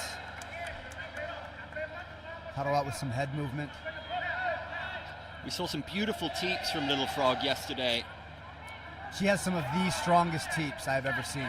She has knocked out people's teeth with her teeps before. In fights, not in practice. Holly bites back with a right hand. Both these women have found some joy with that shot, that right cross. Yep, Holly looking to looking to box as well. So far, very much a standing battle. Holly being more of the bull, Tarawat being more of the matador. She put that low kick in there, Little Frog, which will score. There's the right cross again. She's landed several of those. Leg kick by Holly. Body kick, Little Frog. Right cross again. Beautiful. I would like to see Tarawat throw more kicks. Absolutely. Because her kicks are so strong. There it is. There it is. The body kick from Little Frog. Less than a minute to go in round one. Good Nice evasion. Good head movement. It is smart that Tarawat isn't throwing too many kicks, however, even though her kicks are some of her best weapons, because when fighting a grappler, they look for those kicks. They use those kicks as an opportunity to clinch. So she's fighting a very smart game today. Showing all her experience at the moment. Little Frog. Moving and hitting, moving and hitting. 30 seconds left to go. Holly Kwan stalking forward, jab. gets caught with a punch. Another right, another left.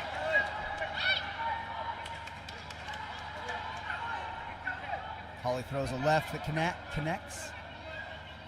Tarawat putting some pressure on. And then stepping out of range before she gets tagged. Good head movement. Good kick by both fighters. Exchange a body kick and a low kick. Seconds left remaining. Holly was able to grab that kick at the end. That was wise of Tarawat to not throw too many body kicks, because as you saw there at the very end, Holly is looking to grab those. Excellent first round by both of these athletes. The atmosphere at the Olympic Stadium in Phnom Penh is sizzling here. If you've not joined us yet, do come down. There are seats still available. It is awesome seeing the crowd react to the fighters in such a way. And if you're joining us live on YouTube, share the stream, share the love, or join the VIP Sports app and make your picks for the fights and stand to win cash prizes, including 500 USD for the winner. These ladies are both landing some solid punches on each other. We're seeing more of a boxing match today than anything. Good leg kick there from Tarawat. Good body kick, but it was blocked by the elbow, by the forearm, and another good body kick by Tarawat. Wow, several body kicks. Beautiful work kicking the midsection from Little Frog. When she has the opportunity, she's been taking it. Holly landed some shots of her own. Yeah, when Holly decided to start boxing back, she had some success. It's a very engaging first round. It's all to play for now in round two. Little Frog utilized her jab well, and her boxing fundamentals have been superb, just letting her hands fly. Both women connect.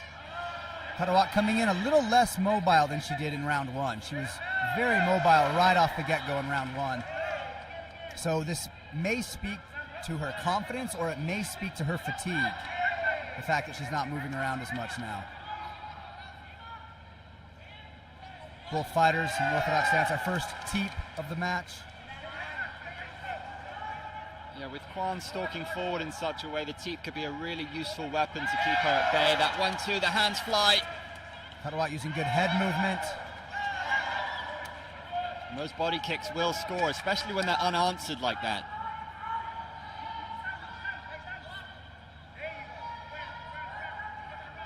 Tarawat continuously circling towards Holly's left, which is very wise, trying to get away from that rear hand and that rear foot. Some good brawling going on at random moments. It's a fascinating pace to the fight. Both these women unleashing their punches simultaneously. The push kick from Tarawat Sam.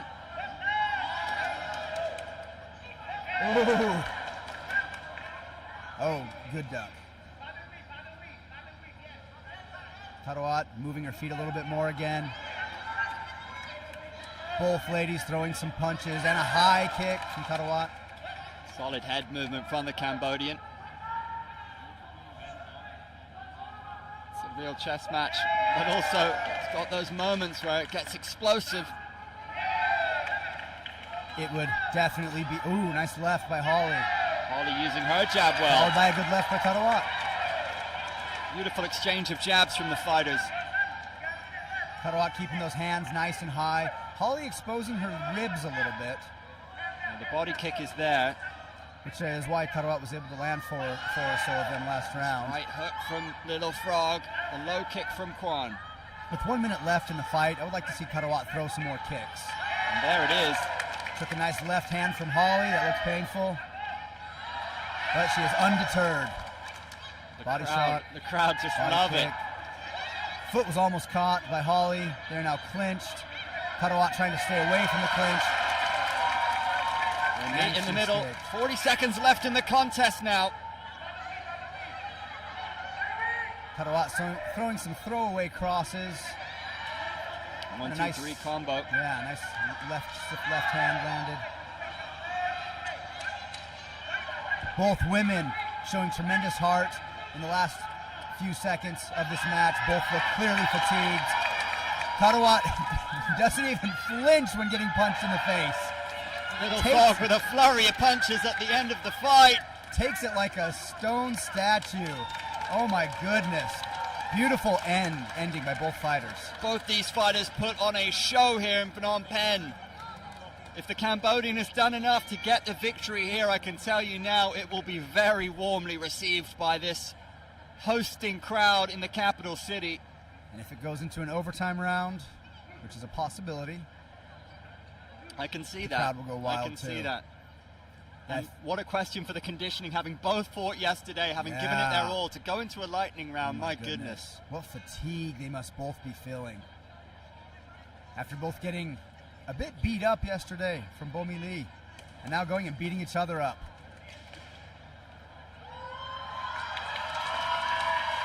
Holly Kwan, 27 years old. Little Frog, 33. Ladies and gentlemen, presenting your winner out of the red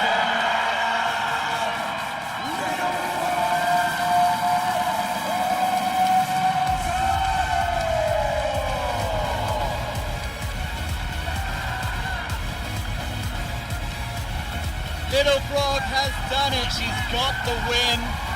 She beats Hong Kong China's Holly Kwan.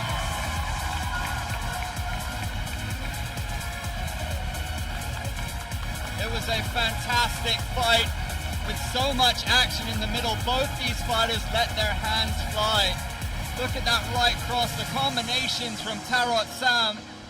Beautiful display of boxing, especially in that second round. And I don't say this much, that was a beautiful display of stoicism. Look at this, Tarawat gets hit, doesn't even seem to care. And responds back with her own combo. Both ladies showing some strong boxing. And a well-deserved victory by the Little Frog. Our next matchup, now oh. Aprilia Eka Putri of Indonesia takes on Nausre Prov of Cambodia, but it will be a walkover due to medical injury. That's too bad. I was looking forward to seeing Srepo fight. She's a really strong boxer. She fights on the national, the Olympic Federation boxing team. I was really looking forward to see how she'd do in MMA. She has even come and trained jiu-jitsu with us a handful of times. But if you're injured, you're injured. It's always better to err on the side of caution if you're injured and not fight. This is good for Indonesia, however. We have another fighter who has a bye, free advancement.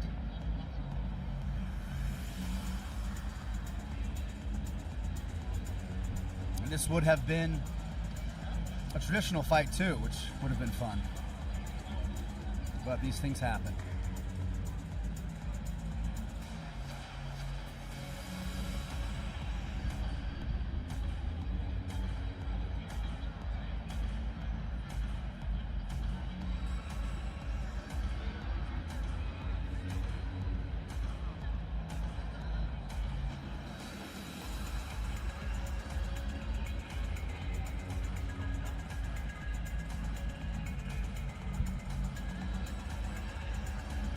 some of the audience members.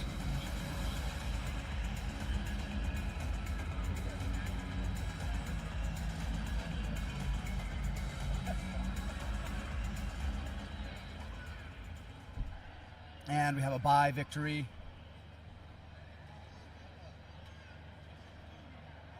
Must be an unusual sensation for a fighter when you get the bye victory, because psychologically you're geared up for a fight, right? A part of you might be relieved, a part of you might be pleased. Exactly. Exactly.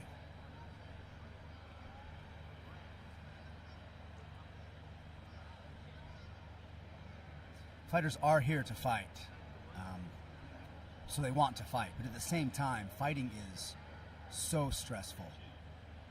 Mentally, it is one of the most difficult things anyone who's fought can attest to this, that you can do, is fight.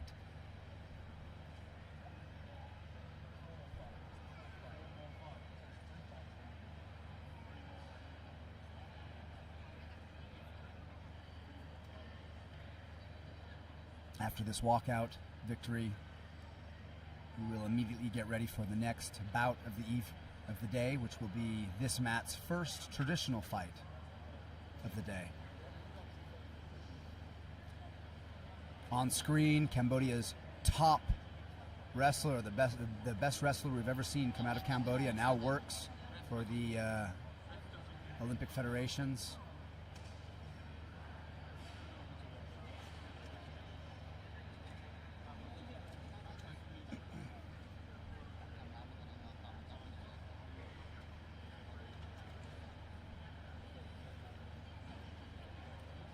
And our first walkout victory of the day.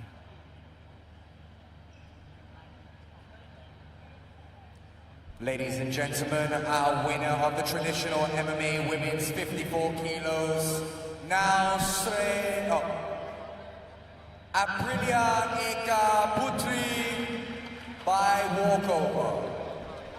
I'm not sure what happened to Srepo, but I hope she's okay. Yeah, hugely popular fighter here in Cambodia with great boxing, great kunkamai skills. Was looking to showcase that on day 2. Indonesia now with some good wins here today. This one, of course, by walkover. We've seen some good Indonesian performances today.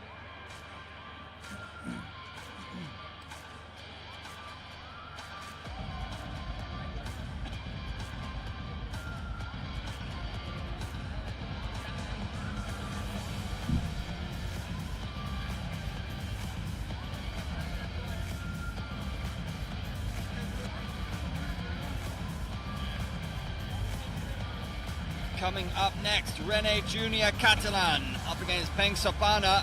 Peng Sopana got himself a win on mat 2 yesterday. 2 talented young teenagers. Rene Catalan has a deep martial arts lineage in his family. His father fought for 1 championship. Ladies and gentlemen, we bring you our first traditional men's MMA bout of the day. Fighting at 56 kilos, coming out of the blue corner, from the Kingdom of Cambodia, Peng Sopana!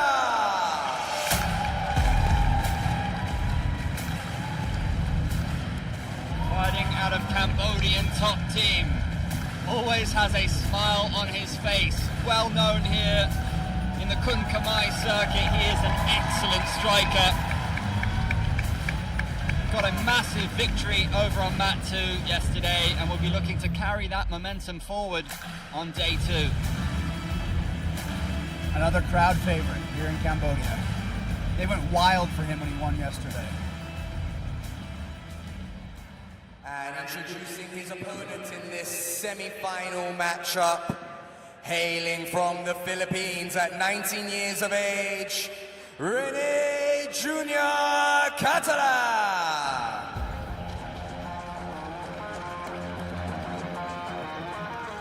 Another Filipino fighter. We have several Filipino fighters here on the roster. Rene Catalan Jr. has a professional MMA record of 3 wins and 2 losses. Actually lost his last 2 fights, having gone on a 3-fight winning streak early on in his career. Had a 3-0 amateur record built up between 2019 and 2022. So comes into this fight with a wealth of experience, and of course his father, very well known in the Philippines and across Our Asia. referee for this bout will be Gu Zhongxua. Please begin the fight. The primary difference between the traditional fights and the contemporary fights is that you are allowed to grab and use the clothing. You can use the lapels for strangulations, you can use the lapels for throws, you can grab the gi pants to help secure takedowns. It changes the game drastically, especially in terms of grappling.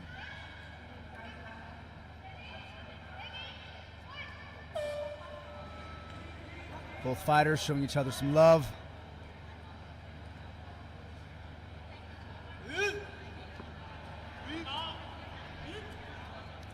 Both fighters trying to feel each other out, see if they can get each other to react to any of these subtle feints.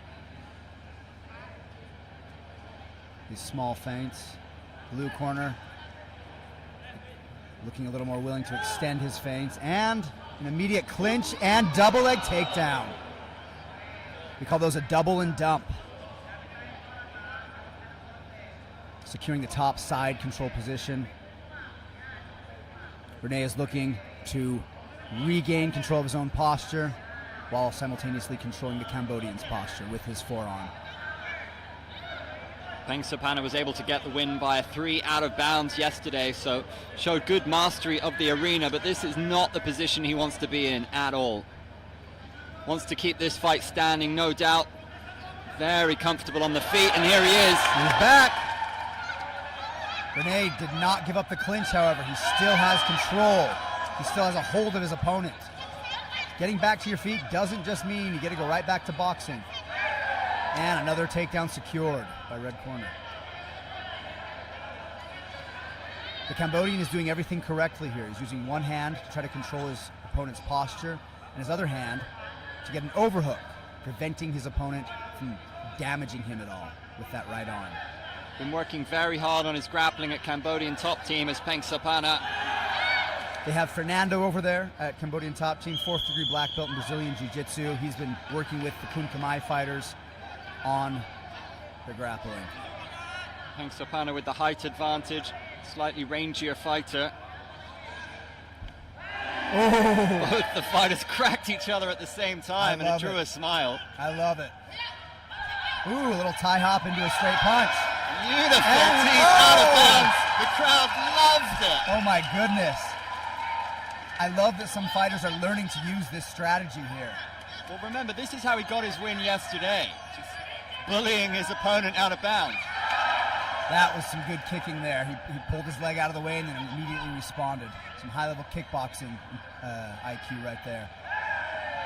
Another clinch. Good takedown defense. You can see that they're grabbing each other's belts. Perfectly legal in traditional styles. Grabbing your opponent's belt for a hip throw, extremely common in judo. Provides a fascinating element, this traditional MMA uniform. Watching this, I know you want to choke people, Chris, yeah. with that lapel. Look at that knee. Yeah, that was beautiful. Very exciting fighter, Peng Sapana, explosive. Yeah, these fighters are clashing. They're going for it. Youth versus youth, we're going to see a lot of clashing. Nice jab. Both light on their feet. Another knee from Sapana. Huge takedown. from Rene Catalan Jr. dominant at the end of the round. That could be very important in the eyes of the judges. Can he do anything with it? Doesn't have time. Beautiful. Takedowns are always taken into consideration by judges, but Rene is doing big, flashy takedowns. He's not just getting his opponent to the mat, he's lifting his opponent off the mat and then putting him on the mat. It's It's emphatic. It's emphatic, it's dominant. Yes, it's showing extreme dominance. Great for your mentality too. If you can pick up your opponent and set them down, it builds your confidence and takes away your opponent's I mean, confidence. how about that for the highlight reel? That was Yeah. awesome from the Filipino. Yeah, and there's that out of bounds. Very clever. Very clever. And similarly, how good does that look in slow motion? The So team- good. You have to say, against a vastly more experienced mixed martial artist, Pengsapana has done well so far. He's doing great. Yeah. Fairly even round. That big takedown may have edged it for the Filipino, but that's up to the judges. Both those fighters had their moments in that first Yeah, I round. feel like that round could have gone either way. That was a good round. Slightly, I would say the first round was in favor of red corner, but it could have gone either way. Pengsapana just receiving a last few words of wisdom there from his coach Chanrich, who was due to fight today. That's not happening, or that was awarded a walkover, I think, due to medical reasons. Oh, that's too bad. I was wanting to see that fight. It's okay though. Both fighters coming out, lots of energy. Again, a clinch from red corner and another takedown. Catalan did well to catch the kick and turn it into his favor. Now in the guard of Pengsapana. Hammer fist. Sapanha going for an armbar. Oh my goodness, what a great setup. And he has that half butterfly hook.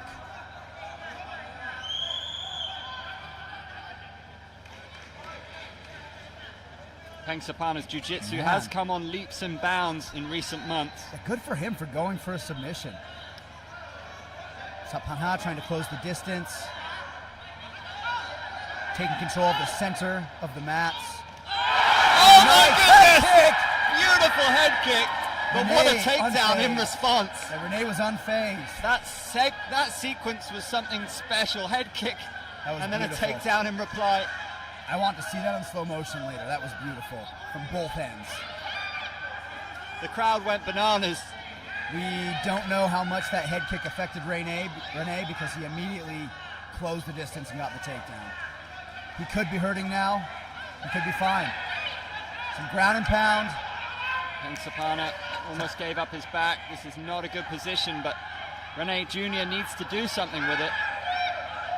Sapanha doing some hip fighting. And if he can negate the aggression for long enough, the referee may stand it up, even though it's in full mount. Yeah, you can see Renee trying to move up higher in the mount. And Sapanha doing a great job at forcing Renee's legs to stay low towards his hips and back into full guard. You can see the evolution of Sapana's ground game. Coming into this sport as a pure Kunkamai striker. He's been really working on that ground game. Some great videos on Instagram of the Cambodian top team. Is he going for a leg lock? I'm not sure what he was going for, but I'm glad he's trying stuff. That's how we learn. Renee once again on top in Sapanha's guard. Sapanha grabbing the pant sleeve of Renee. The clock Again. is ticking, Chris. Sapana needs to get this fight back on the feet if he can. Even though he's staying quite active and putting up a good fight, being on bottom like this for so long, unfortunately for him, will lose you the round in the eyes of the judges. He has 20 seconds to deliver something on the feet, and he's capable of fireworks. Beautiful level change by Renee, and another takedown secured. Solid takedown. He might be smiling, but deep down he might know that that's the last thing he needed towards the end of the fight. Rene Catalan Jr. may have done enough. He gets a kiss on the head. That's cute. I love when fighters are having fun. I like when there's good sportsmanship. Even though we are fighting, this is a sport.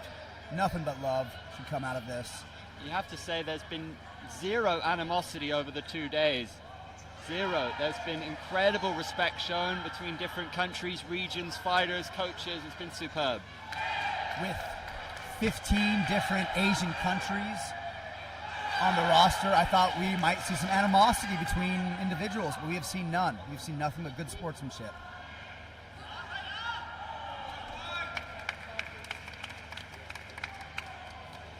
Well, you couldn't take your eyes off that one. It's a fascinating contest. I'm intrigued as to how the judges saw it.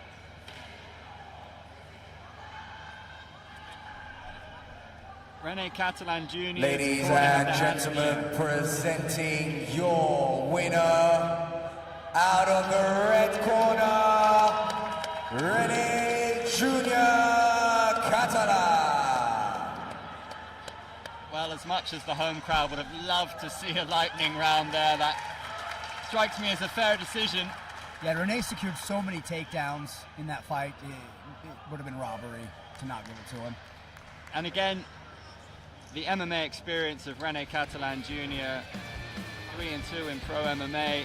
Good front kick there, followed by the clinching takedown. Some ground and pound hammer fist. There was that armbar attempt. There was the head kick by the Cambodian. Beautiful head kick by the Cambodian. Oh, 3 different angles. That's definitely something for the highlight reel. Looking for some sort of a leg attack there. Rene with head kicks of his own. And Rene showing beautiful wrestling prowess.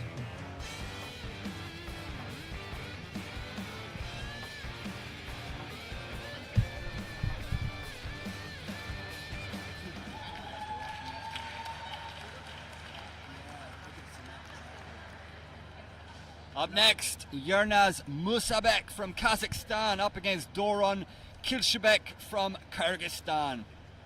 Another traditional bout.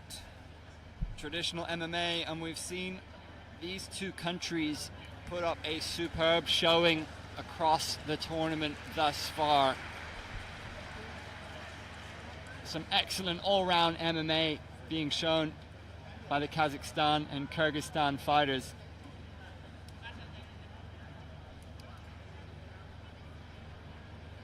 .56 kilo.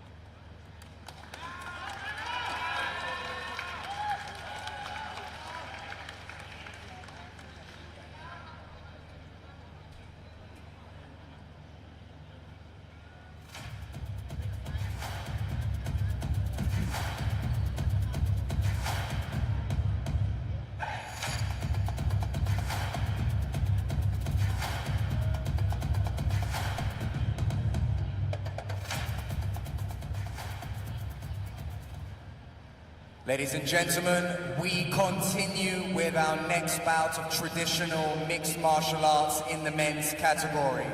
This will be a semi-final bout at 56 kilos.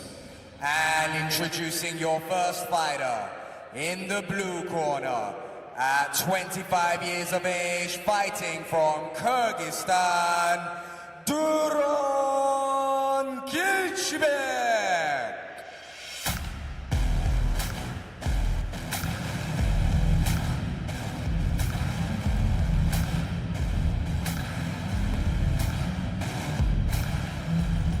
Doron Kilshebek got himself a knockout on day 1 over on mat 2 against Wong Manching from Hong Kong, China, 25 years old. He has an extensive amateur record in MMA as well as a 1-1 record in pro. And his opponent at 31 years of age, fighting out of Kazakhstan in the red corner, Yernaz Musabek.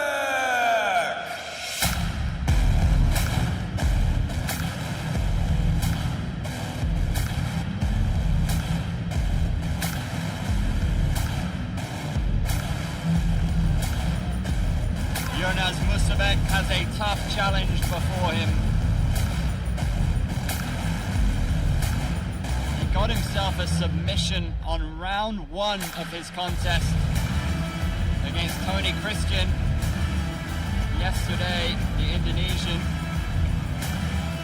A round 1 submission is very impressive on this stage. Referee Gu Zhonghua, please begin the fight. And you have to say, in terms of amateur records, Chris, we're looking at one of the most impressive in terms of Musabek. He has fought for Gamma, he's fought for IMAG, 17-2. Oh my goodness. That's an extremely impressive amateur record. Well, after yesterday, he's 18-2. Now 18-2, yeah. And I believe he's the younger fighter.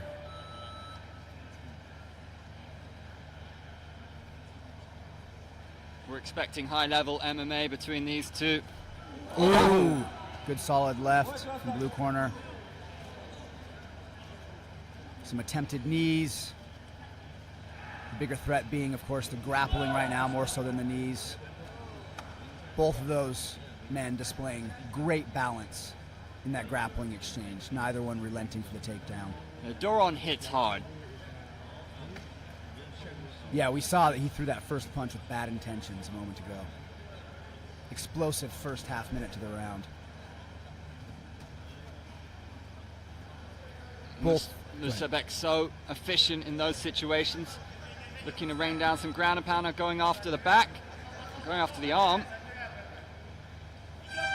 Sometimes when going for that arm bar, if you don't secure it, you give up top control. He's got that arm bar locked. Yeah, that looks dangerous.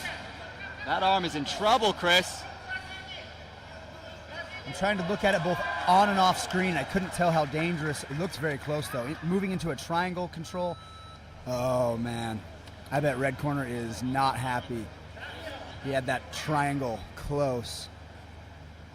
But they are stopping them when they get too close to out of bounds, and that's just the rules of the day. Musabek, one of the most deadly submission artists on this roster. And we saw why. He goes hunting for it. Attempted inside leg trip. Nice knee in the clinch from Doron. Both of these fighters, it might be hard to tell if you haven't studied grappling, but both of them are showing phenomenal grappling prowess here. Both of them have great balance. They're both keeping their shoulders pushed forward and their hips back while keeping a strong posture. It's another knee from Musabek. You can see blue corner with the double overhooks, trying to negate some of his opponent's control.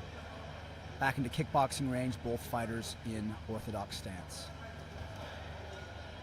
Good sprawl from Musabek, takes the back. Blue corner turtling up, making it difficult for red corner to secure any sort of extremely dominant position. Regardless, red corner is in the dominant position now. Got to watch those strikes to the back of the head. Those are clean. He's got himself into mount. Ground and pound. Blue corner's bringing his legs really high, which can be effective if your partner is posturing up. But red corner is so low. Going Another after that armbar arm attempt. again. He's so efficient from this position, Musabek. We need a better angle. I can't tell from the screen or from live how deep it is. Probably only the fighters know. Seconds left to go. Does he have long enough to finish the fight? He doesn't. But he's really ferocious when he hunts those submissions. The judges will take note. Two very close arm bars. I wonder if he has been affected at all. It is not uncommon for fighters to get caught in an arm bar that can cause some damage without completely breaking the elbow, and so they don't tap. You saw the coach pay a little bit of attention to that arm. They'll no doubt want to get some ice on it, make sure it's still mobile. They're giving it a little shake now off camera. And have a look at this arm bar, Chris. That looked deep. Look how he's controlling his hand. And this is when he tried to move into the triangle choke. This was in red corner. He's trying to secure back control. Some good ground and pound here. Keeping his base nice and low. Keep your center of gravity low. Always a good idea when you're in the top position. Kazakhstan versus Kyrgyzstan. Both fighters amping themselves up. Both fighters yelling at themselves before the fight. Before the round, I should say. Doron of Kyrgyzstan in the blue. Musabek of Kazakhstan in the red. Here we go. This will be a fascinating second and final round. Fighters meet in the middle and touch gloves. Great sportsmanship. Both starting with some gentle level changing. And feints. Nice leg kick there from red corner. Sorry, body kick. Big right cross from Doron. Ooh, inside thigh kick. All of his shots seem to be fired with bad intentions, Doron Kilchebek. That's the way to fight. That's a great way for some fighters to go at it. Using light shots to set up stronger shots is fine. But I love the strategy of just make every shot hurt. Make your setup shots painful too. Good strategy by both fighters. Red corner saying, let's stay in the middle. Let's not get close to out of bounds. Let's not get stopped. I like that.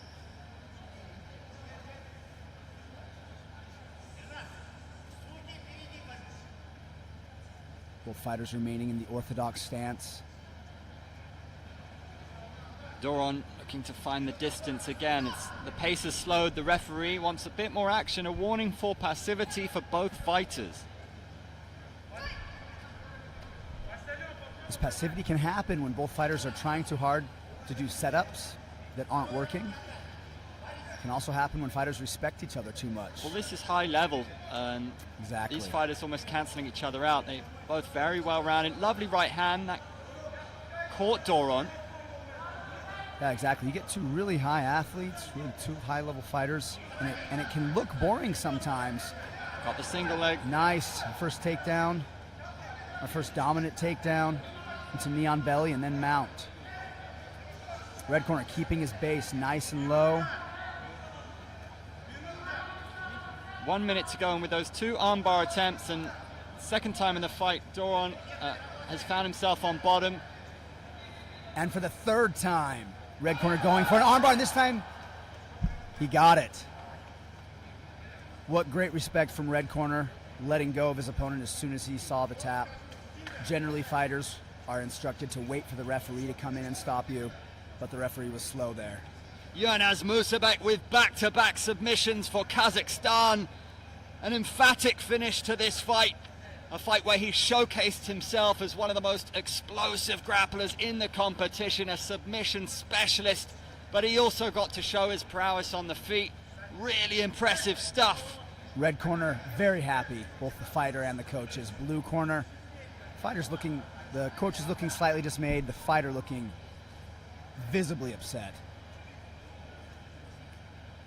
And presenting our winner, out of the red corner, Yilmaz Musabek.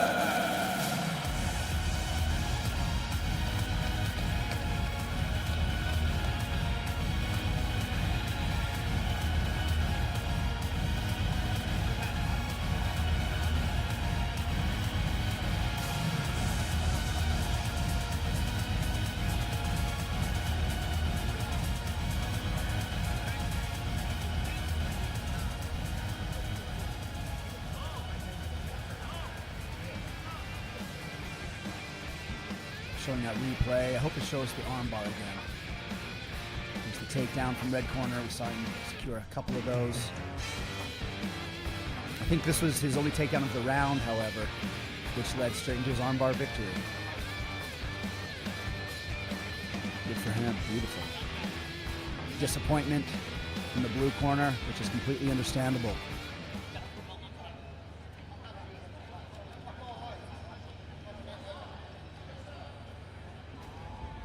Another Cambodian in action up next. Hun Kim Heng, 21 years old, up against Arthur Pandan of Singapore. The Lion City.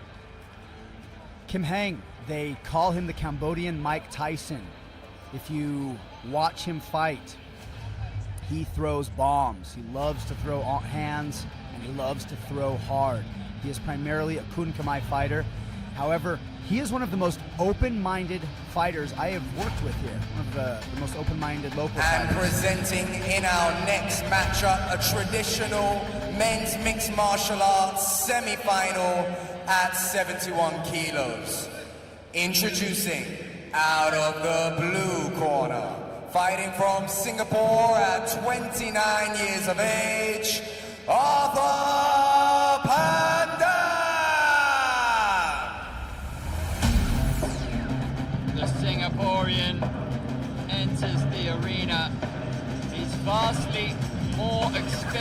when it comes to mixed martial arts, has a 5-4 pro record, comes into this fight on a loss back in 2019 in Full Metal Dojo. Hasn't fought pro MMA since, so that is an awful long time to be out of the game. Before that, he was on a 3-5 win streak. And presenting to you his opponent, 21 years of age, fighting out of Cambodia, in the red corner, Horn Kim Hae!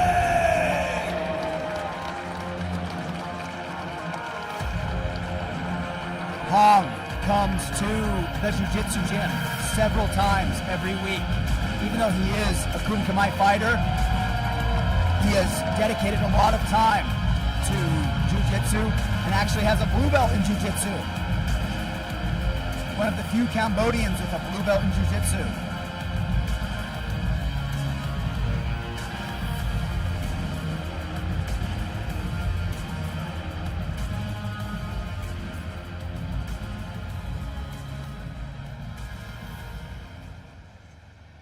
Our referee for this bout will be Chen Sila. Please begin the fight.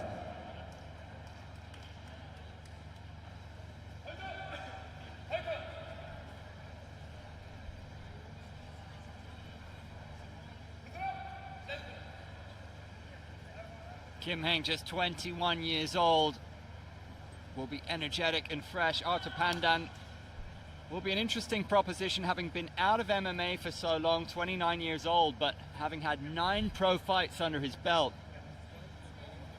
You imagine he'll want to mix it up and maybe try and take this fight to the ground against such a prolific striker as Kim Hae.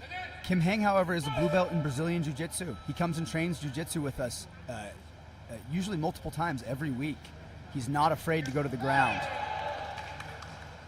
He's an extremely humble martial artist, Kim Hae. He will come spar with us in the Jiu-Jitsu gym, and he doesn't care about winning. He only cares about learning, which is the mark of a true martial artist.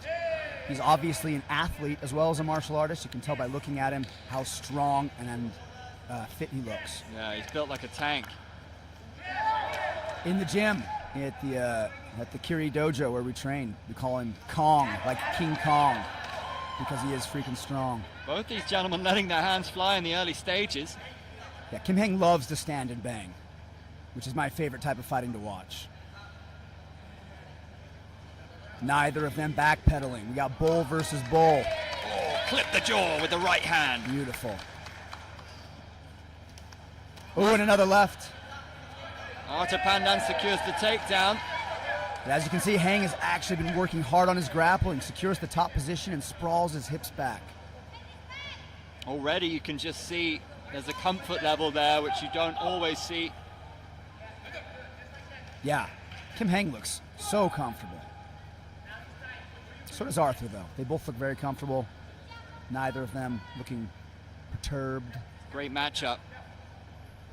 Absolutely. Halfway through the first round, Kim Hae showing a little more pressure. Pandan lands a couple of right hands. Kim Hae got one of his own. And our first fall down of the fight into some ground and pound. Kim Hae not scared of the guard. Punches came raining down. The crowd went wild. Arthur Pandan's going after an arm. Kim Hae immediately postures up out of the triangle, which is the correct thing to do, followed by some ground and pound. Some savage ground and pound from the Cambodian. Look how he holds his head with his left and then throws those right hands. He's in the triangle again, but he is here every day. Kim Hae is there in that triangle position every day. He's not scared of it. A little bit of blood drawn. No surprise, both fighters are here to win. We have a fight on our hands. Leading left hook from Arthur Pandan, the Singaporean. Nice 1-2 from Good Kim Hae. connection, yeah. Nice right hand Tagged him. from the Cambodian. 20 seconds to go. Arthur starting to backpedal a little bit. He was giving more pressure early on, but here in the last half minute of round one, he's starting to become more of a runner. Seeing speed and explosion from Kim Heng. He's found his range.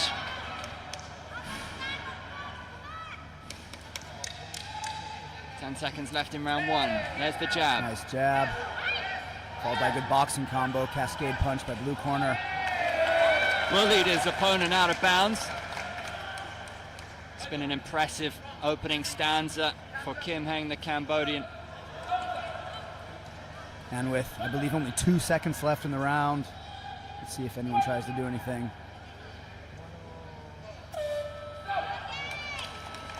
Well, you imagine that the home corner, if you will be quite happy with that. Excellent performance, especially against such A very experienced martial experience, artist. that's what I was looking for. Such an experienced martial artist, an experienced opponent. More of the same, you think, Chris, in round two? I don't imagine Heng is going to change anything up. Heng likes to grapple, he likes to strike. He's just going to fight wherever he ends up. That blood coming from a little nick on the left side of the head from Arthur. If you watch these shots, these fighters are throwing to hurt. They're throwing punches with the intention of hurting each other. They're not trying to set up things, they're trying to damage each other. There was the takedown that we saw from blue corner that was immediately reversed. There was a knockdown. There was the ground and pound that we saw from Kim Heng earlier. That was probably the most significant part of the round. We saw a few submission attempts from blue corner, but nothing that was very threatening. Adjust your gis, adjust your belts. Oh, looks like they're not making them adjust their gis. It's a lively crowd here as we head into the second and final round. This men's semi-final. Kim Heng in the red, Arthur Pandan of Singapore in the blue. Kim Heng using some feints, which is something we don't see a lot of from Kun Khmer fighters. Set up that big right, and lands the left. Nice lead left hook, left jab, sorry. Doesn't mind a firefight. No, I think Kim Heng wants a firefight. If you look at Kim Heng's neck, he is not afraid to get hit in the head. He has a strong posture. Well, interesting. Once more, Kim Heng has been able to bully his opponent out of bounds. One more, and that's the fight. It's a great strategy. It's giving me sumo wrestling vibes. Yeah, absolutely. If you can control the designated area, like you're the person in control of the fight. Head beautiful kick. head kick with the shin right on the chin. Pandan replied well with a low kick and looked unfazed. To his credit, the jab though from his Kim own Heng. head kick, landing some nice shots. Arthur. Oh, and once again bullied out of bounds. That could be it. Is that it? This might be it. Let's see what the ref says. That's it. No, that wasn't three. I'm not clear on the out of bounds rules, Andrew. My first instinct suggested that was the fight, and that was 3 out of bounds. The right hand lands. We continue the action. Oh, that one had to have counted. He just shoved him right out.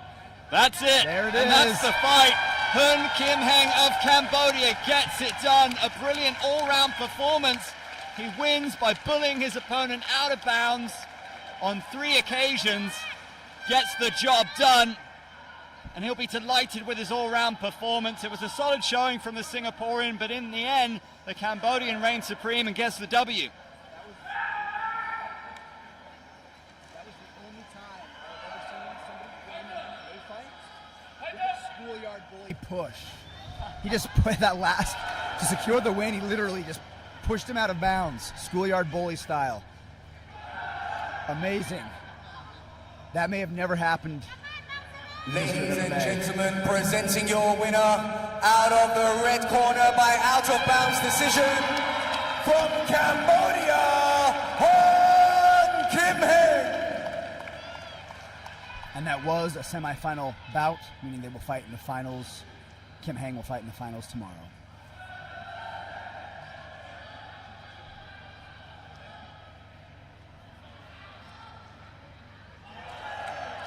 A massive victory, and the crowd still on the edge of their seats as Rin Sarot, another Cambodian, is in action over on mat 2.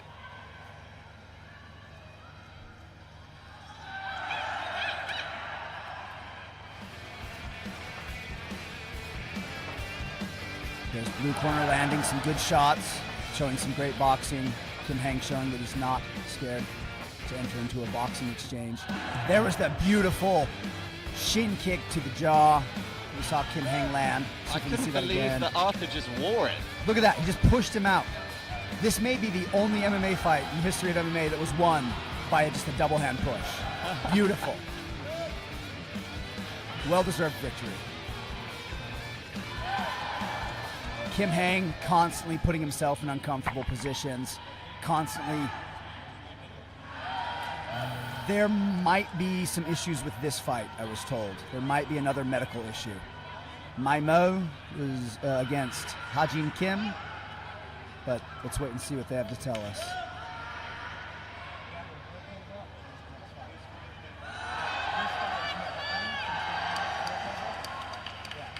Okay, it looks like Hajin Kim has had a medical issue. He won't be able to compete.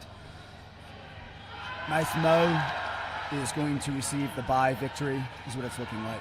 Well, what a day it's turning into for Cambodia, by hook or by crook. Yeah. They're putting together these wins. Yeah. Mai Mo, I saw him compete many years ago on Full Metal Dojo, and I remember the fight on YouTube got 350,000 views or something. He's a very popular fighter here in Cambodia. Very popular fighter. He also puts on a show. I wish we could have seen him fight because he likes to put on a show. He likes to get the crowd yelling. He likes to get the crowd cheering. He's one of those fighters that's not just in it to win it. He's one of those fighters that's in it to make fans, to put on a show, to be entertaining. Well, we're going to get the official decision on this one. And unlike... Ladies and gentlemen, our next bout, traditional MMA men's 77 kilos, will be ending as a walkover due to medical injury of Hajin Kim of South Korea. Our winner will be Mos Mo of Cambodia. Now, we've seen a lot of people wearing black belts in the traditional uniform. Mai Mo is one of the few fighters here today with an actual black belt. He has a black belt in judo.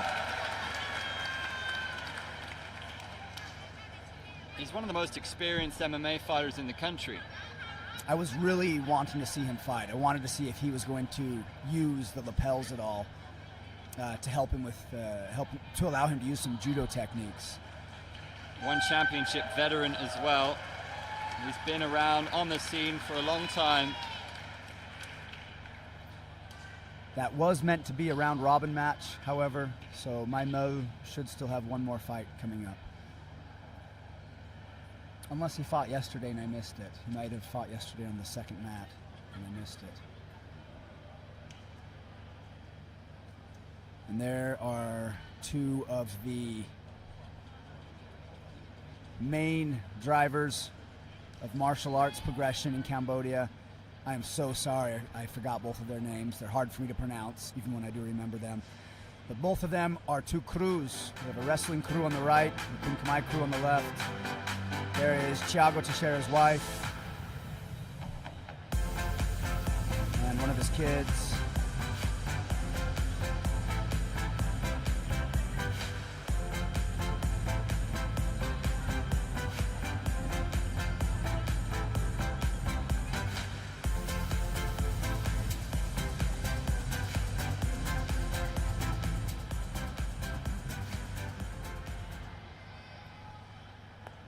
Ladies and gentlemen, we bring to you our next bout, a traditional men's mixed martial arts competition. This will be a semi-final bout at 85 kilos. Introducing out of the blue corner, he's a crowd favorite representing Cambodia at 35 years of age, Thiago.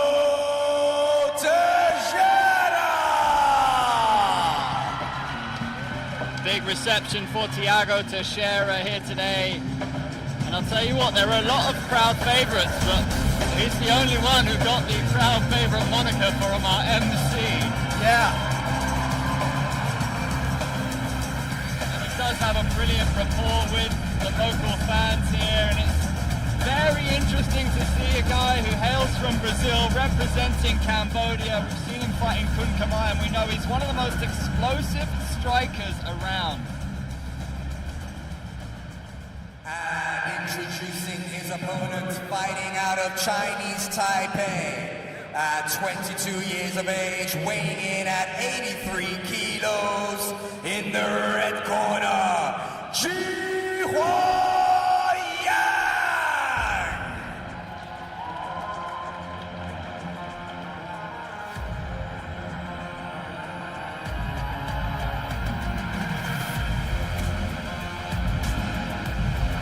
Ji Hua Yan entering the arena, 22 years old.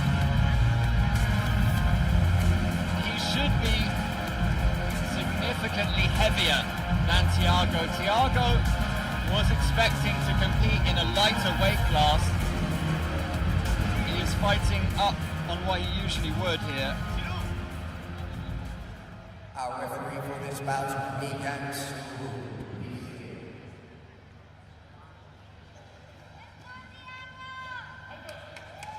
Thiago, he is fighting for Cambodia. He was given Cambodian citizenship because of his promotion of the art of Kun Khmer.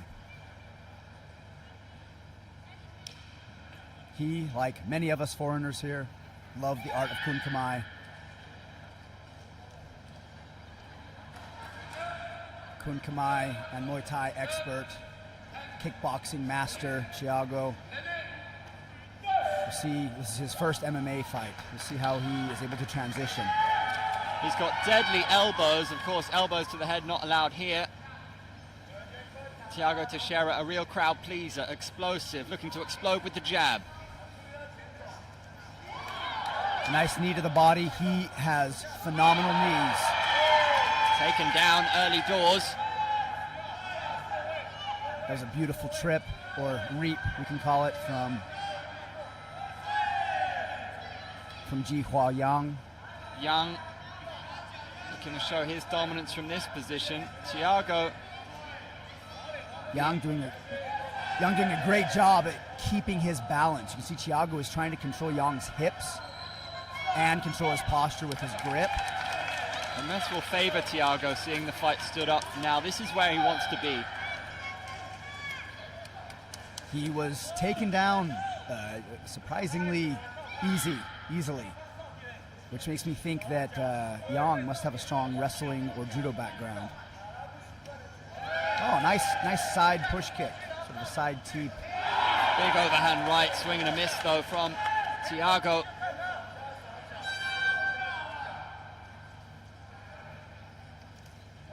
Ooh, nice little pull away jab there, and an inside leg kick. And to the body. Beautiful technique from Yang.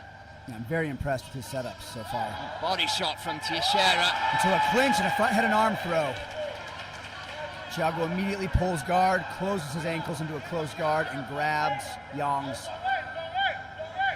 upper torso in an attempt to control his posture. Yang looking very well rounded. Yang throwing some of those rabbit punches to the body, waiting to be stood up. Sometimes all you can do is wait for the referee to stand you up. You're just stuck in a neutralized position. Good front kick from Thiago. A minute to go in round one. Lovely side kick again from Yang. Those side kicks from Yang are beautiful. He's landed three of them already. And they wouldn't look out of place in a Bruce Lee movie.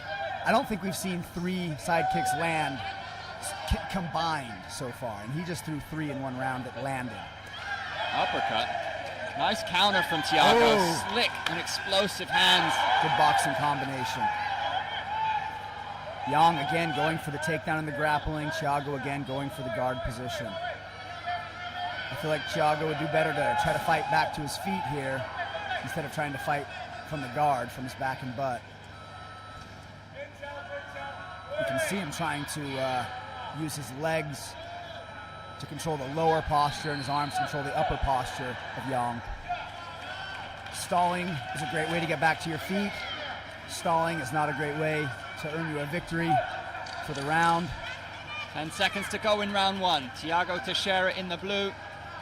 Nice Yang feint. of Chinese Taipei in the red. Fighters let their hands fly at the end of the round. Excellent performance by both athletes. Beautiful grappling from the red corner. Beautiful striking from both athletes.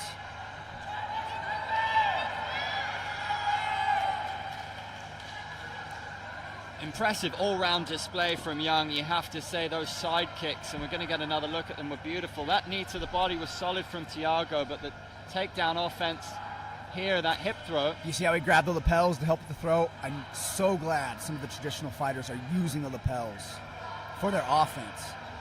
There was that beautiful side kick. We've seen elements of judo, taekwondo. Yang's really mixed it up. Look at that. Yeah, beautiful. Textbook. Yeah, beautiful head and arm. And he brought the reap in with it, with his leg.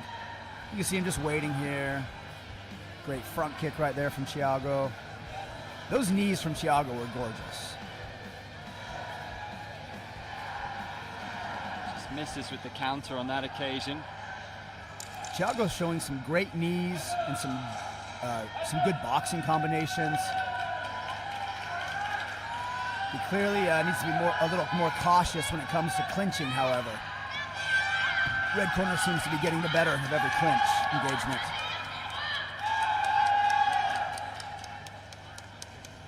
It's a big test for Thiago. This second round now, 3 minutes. Big test for both of these athletes. Yang fighting someone who is truly a master of kickboxing. And Thiago in his first MMA engagement. Caught him on that time. Those hands are flying. Yeah, if he can connect with those hands, he can do some good. He's just not experienced enough with stopping takedowns, unfortunately for him. The crowd gave a huge response to those shots landing from Thiago Teixeira. But this is the position he does not want to be in. He wants to be in the center of the mat, throwing hands.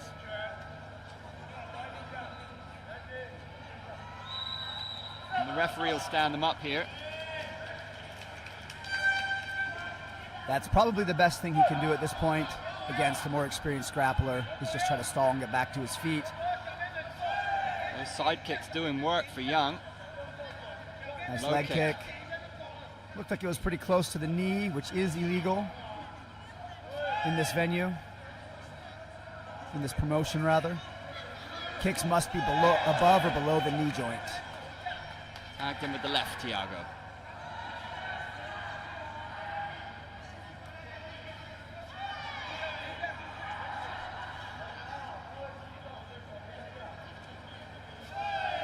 Yang using the jab. Both fighters keeping their hands nice and high, both knowing that their opponent is quite dangerous. Good leg kick. And Thiago went high on his last shot, with going for the head kick, switching it up a little bit.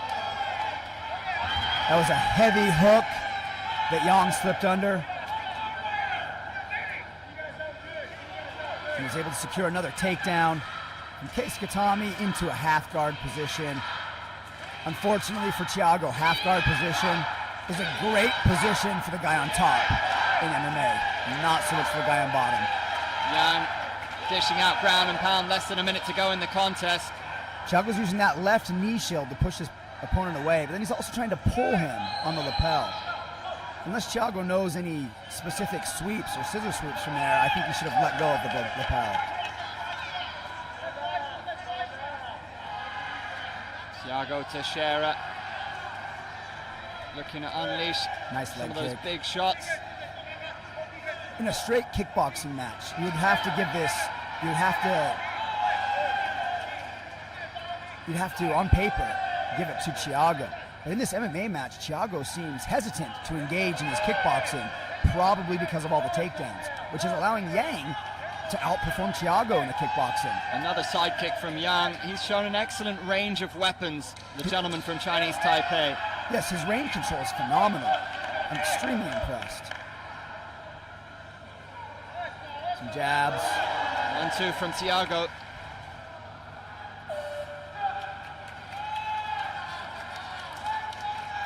I feel like that almost definitely went in favor of red corner, but let's see what the judges have to say. Thiago absolutely landed some good shots. Thiago was looking good on his feet. He just was dominated when it came to the grappling. I feel like Thiago needs to find himself a good judo or wrestling coach to help learn how to not be taken down,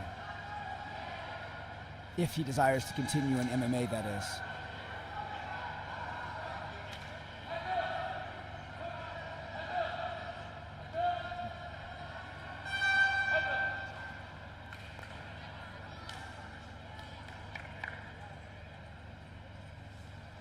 Ladies and gentlemen, presenting your winner out of the red corner, Ji-Hwa Yang. Ji-Hwa Yang showcased better mastery of the mixed martial arts. Those side kicks, those takedowns, had much more authority when the fight went to the canvas. Thiago landed some great shots. He let his hands go, looked explosive at times, but I was extremely impressed with Yang's takedowns and side kicks. Those were the best side kicks we've seen yet. Today, get another look at them. See the hands. Nice right hand from Thiago. Landed brilliantly at times, didn't they? Look at these takedowns. Look at that reap. He does that reap with his left leg as he's doing the head and arm throw. There. Oh, it almost looks like it's going to be a roundhouse kick. Absolutely. And it turns into a side. Nice disguise on it. That beautiful deception. A true martial artist. Learning how to use that deception. And some ground and pound by the red corner. Thiago with the knee shield, using it for pretty good defense, but apparently unsure how to use it for offense, and a well-deserved victory from Yang from the Taipei region. Up next, Hoi Tang Wong from Hong Kong, China will take on Beibaz Oraz from Kazakhstan. An 11-year age gap and a 4 centimeter height difference, or 3 centimeter height difference between the two fighters. 85 kg in modern MMA coming at you. Oraz having a slight age, height, and weight advantage.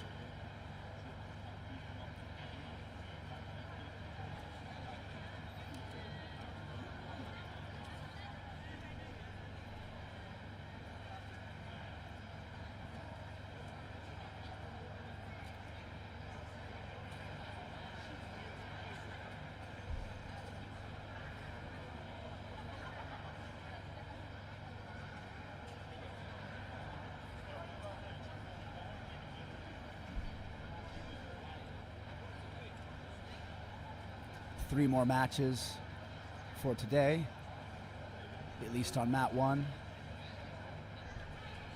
Cambodia doing all it can to promote martial arts and athleticism here in the kingdom.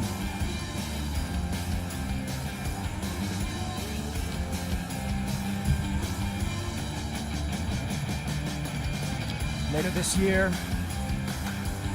there will be the Khmer Mixed Martial Arts Prime Minister Award competition. The Prime Minister helping the arts, including the martial arts, to advance here in Cambodia. The Khmer Mixed Martial Arts Prime Minister Award competition, this October, hosted by Cambodia, of course, will allow foreigners to compete in both professional and amateur MMA rule sets.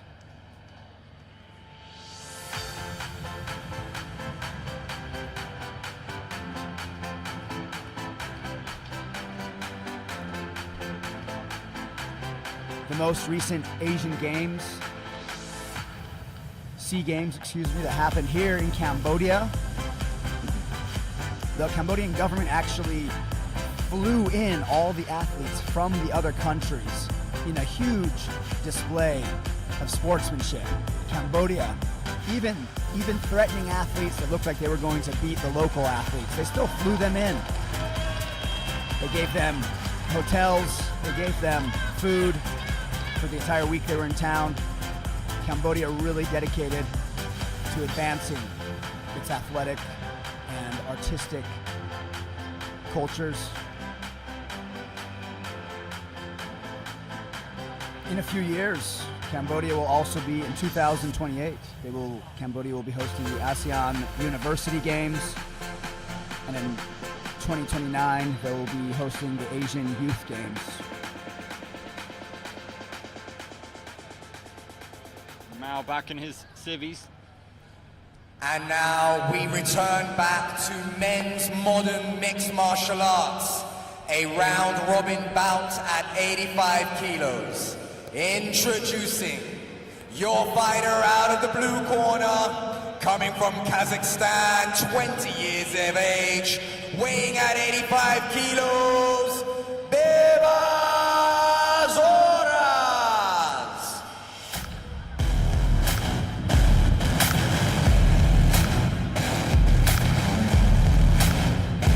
Horas comes into the fight on the back of a 2-0 pro MMA record.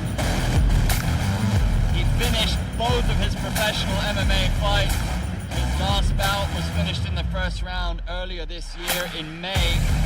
He won in the first round via punches from back mount. His pro MMA debut was last year. He won that in the third round via guillotine choke. And introducing his opponent, 31 years of age, weighing in at 84 kilos, fighting out of Hong Kong, China, in the red corner, Hoi Tang Wong! Hoi Tang Wong returns to the mat for the second time today. The gentleman from Hong Kong, China got us underway against India's Pratmesh Deshpande. So Hoi Tang Wong coming into this fight on the back of a loss. Unbelievable feat to compete twice in one day. What can he deliver here?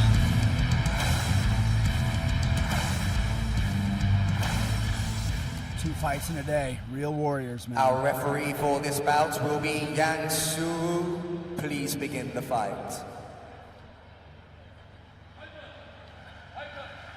Please begin the fight. So ominous, so polite.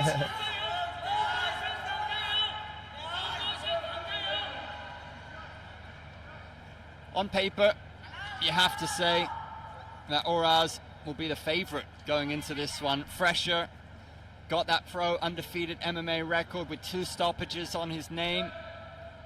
And Hoi Tang Wong came unstuck earlier today, will be more fatigued, you imagine, almost certainly.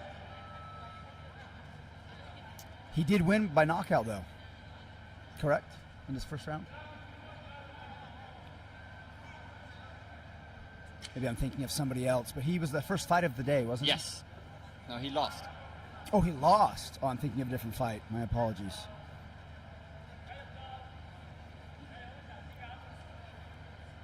The southpaw versus orthodox stances. Both fighters looking for that outside control with their lead foot.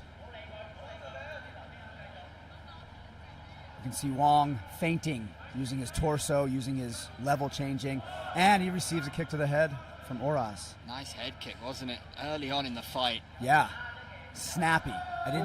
It didn't even need a setup. It was just whack there. Hoi Tang Wong, remember, likes to use that low hands, kind of Conor McGregor style.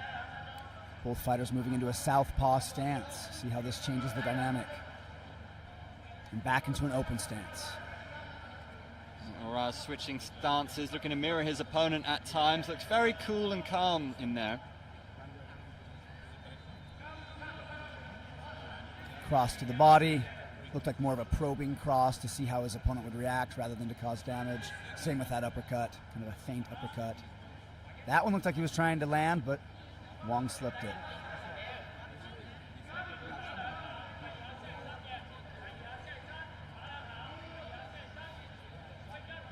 Horas again, cross to the body. Followed by a boxing flurry and pushing him out of bounds. We've seen yesterday and today how effective that is, intimidating your partner until they get out of bounds, or just pushing them physically out. It's easier said than done, but there you need to use your footwork to move laterally, right? That should be the goal, especially when you're in an open stance like this, where one opponent is southpaw and the other one is orthodox. You should be trying to move laterally or circle around their lead leg. A pair of left hooks landing for Oraz, and has he stepped out of bounds once more, Wong? That's what it looks like. He's in trouble now. I mean, I guess if you're going to lose a fight, I'd rather lose by stepping out of bounds than having my face punched in. So There is that. maybe it's not the worst thing in the world, but he should try to engage more. He should try to move more laterally. Beautiful spinning kick to the head.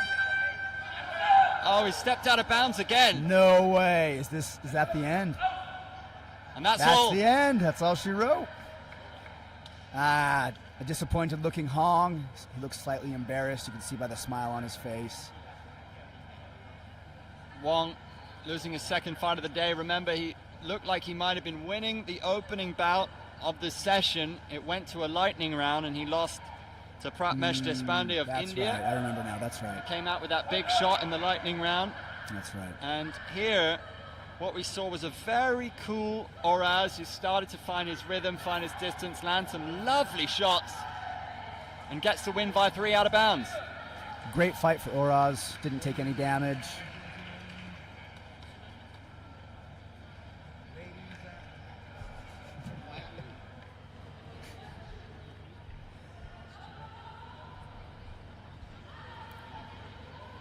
Looks like the announcer's mic has been cut.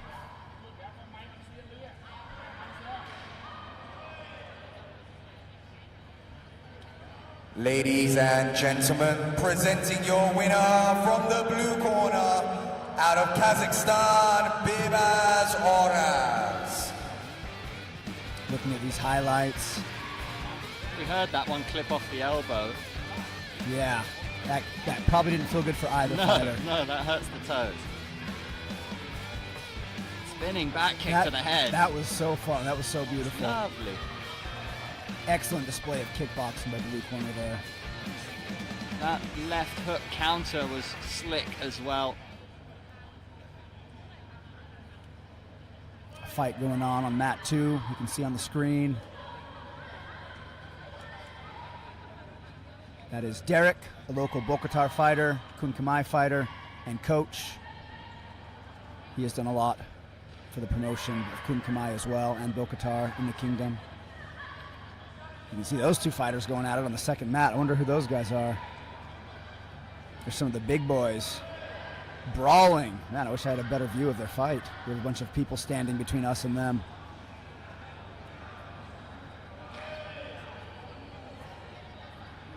Well, just a couple of fights left. They've flown by. I must say I'm a fan of the layout in terms of the rule set. It lends itself to action and quick pace. It's very spectator friendly. Yeah, watching these fights, I haven't even noticed that I've been working. It's just been so fun watching these exchanges. And we have seen a nice variety. As we expected, we've seen different styles. We've seen some good submissions. We've seen knockouts. We've seen drama. We've seen lightning rounds. We've seen very evenly matched bouts at times as well. There's Kim Hang on the screen.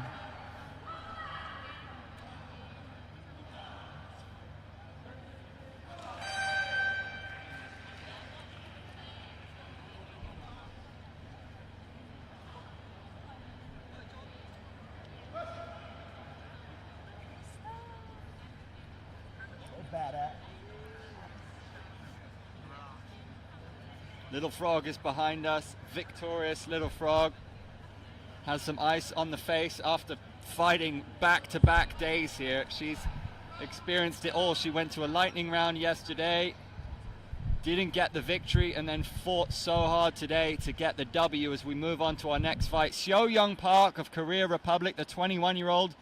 Aprilia Eka Putri from Indonesia at 22. Comes into this fight on the back of a win via walkover.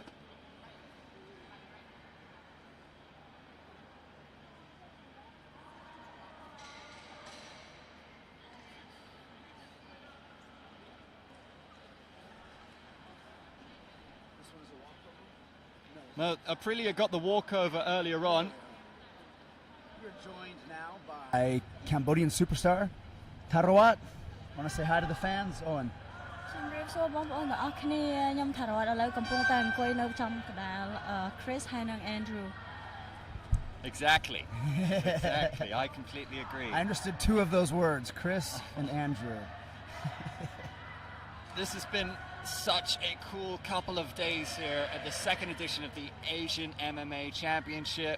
The crowd have loved it and they went wild when Little Frog got the victory here today. That must have been a cool feeling, winning in front of the Cambodian fans. There's a bit of a weight disparity in this upcoming fight. 5 kilo difference. If you weigh 49 pounds and your opponent weighs 54, that can make a huge difference in the fight. 5 kilos when you're a heavyweight is not a huge deal, but 5 kilos as a lightweight is a much larger percentage of weight. Even 2 kilos is different for me too.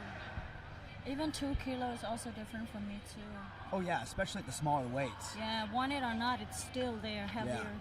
You don't really notice it when you're training. When you're training, if you spar with a partner that's like 5 kilos bigger, no big deal. Yeah. Because they're just playing. But in an actual fight.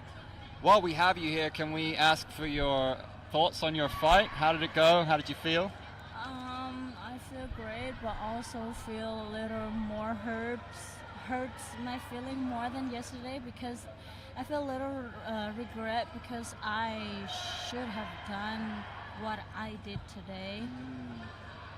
You were very mobile today. You moved your feet a lot. You feinted a lot today. Yeah, but yesterday, you know, I thought it was a chance. It was a good chance because in my division there were 6 women. Okay. So I was thinking that probably it was a good idea if I do the shooting, double leg or whatever. This is what I picture myself, and maybe win in a short time. But you know, things never went as we wanted. So I was regret that I've had did. so many fights, Owen, where I lost and thought I should have done something different. It's just part of the learning experience. Yeah. You learned from it immediately and adjusted your strategy in your second fight. Right. How Right. pleased Look at were that, you you're with your learning. boxing, with your hands today, the shots that you did land? Sorry? How pleased were you with your boxing, with the strikes you did land today? Oh, I think this one made me happy because in sparring I didn't get to hit my partner a lot, but in this one today, I did hit her and I saw her got bleeding. I feel bad, you know. This is not a harder fighter, I admit that, because you know, a fighter always hungry to win, and once you see your opponent get beat up or bleeding, you keep on going. And I was like, oh man, I feel bad for my opponent. And it's just like, in the other head of my half head said that you did a good job, Tarawat. That's a good punch right there. You got a target. That's why she got bloody nose. And I was like, oh, okay, I will keep on doing that and then try to move my head. Can I ask you, after losing yesterday, you were so disappointed. I was so Were you really disappointed. pleased that you had an opportunity straight away to go and put that right? And did it feel even more satisfying that you got the job done? If I did what I did today, I think I would. You'd have 2 wins. Are you happy that you Yeah. got to come right back to fighting, though? I am Very very next happy day. because yesterday I was texting you back and forth. Like I didn't feel well. Right. Also, my right shoulder, my old injury got me really bad. And earlier too, after I won my fight, I cried because it hurt so bad. It went on and off, you know. It's crazy. And also yesterday, my head like so dizzy and it hurt. I'm like, man, tomorrow I don't know if I could do it or not. But then when I woke up in the morning, it's a new day. It's a new day. So I kept encouraging myself and I said, I'm still alive, bro. I'm still breathing. Great So, attitude. so yeah, let's do it until my last breath. You have such a good attitude. Thank you so much. A warrior's attitude. Thank you so much. I appreciate that, Chris. 100%. Thank you, Andrew. How's the whole setup of the tournament been for you in terms of like the deciding 1-minute round, fighting not in a ring or a cage, but with the out of bounds rule? How have you found the setup? I don't really. How do you like the different rule set? It's a How different do I kind of like MMA. the different rule?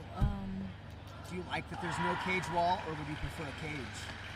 I don't care. You don't care? I don't. Spoken I like don't. a true warrior. I don't mind. Yeah, it didn't seem to affect you. You just went in there and started throwing hands. started Yeah, fighting. yeah, and I always be aware because I see through my here like the line, so I be aware that not to get out of the line because they will deduct your point. Different kind of fighting, having to always pay attention to the line. Right. So yeah, in fighting sport, you not only use your energy or power, you use your brain and everything. That's now I understand more now. Like, isn't that great? Every time you take a fight, win or lose, you learn. That's so admirable. Of course, that's true. How did you feel in there when the judge's decision? Did you know that you'd done enough to win? I think so today. Yeah. Yeah. I land the punch a lot on her. Excellent boxing. Yeah. I'm so glad you utilized your footwork and hands. I'm happy to hear that then, because I think my boxing before wasn't that great. What's the rest of the team saying? How are they feeling about the tournament? The rest of the Cambodian team? They said, Shenrit said that do not pressure when I go because I lost yesterday and he saw me that I hurt my feeling and very disappointed. And he said that it's just today. The Cambodian previous fight has been way less. We now return back to traditional mixed martial arts. This will be a round robin 54 kilo fight. And introducing out of our blue corner, fighting out of Indonesia, weighing in at 54 kilos, 22 years of age, Aprilia.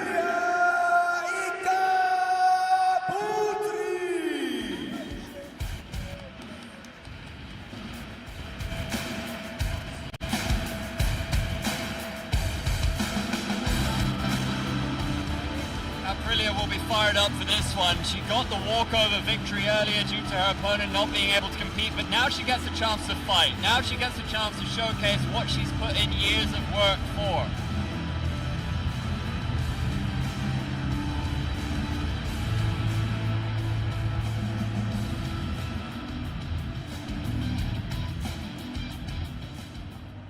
And introducing her opponent, 21 years of age, fighting out of South Korea at 54 kilos, in the red corner, Soo-Young Park.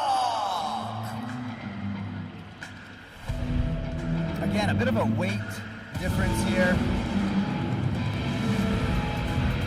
Red corner coming out weighing 54 kilos.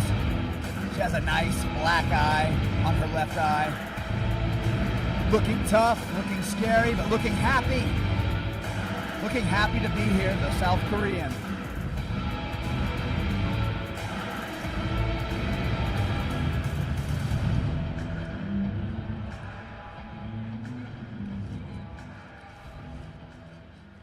Our referee for this bout will be Chem Sila. Please begin the fight.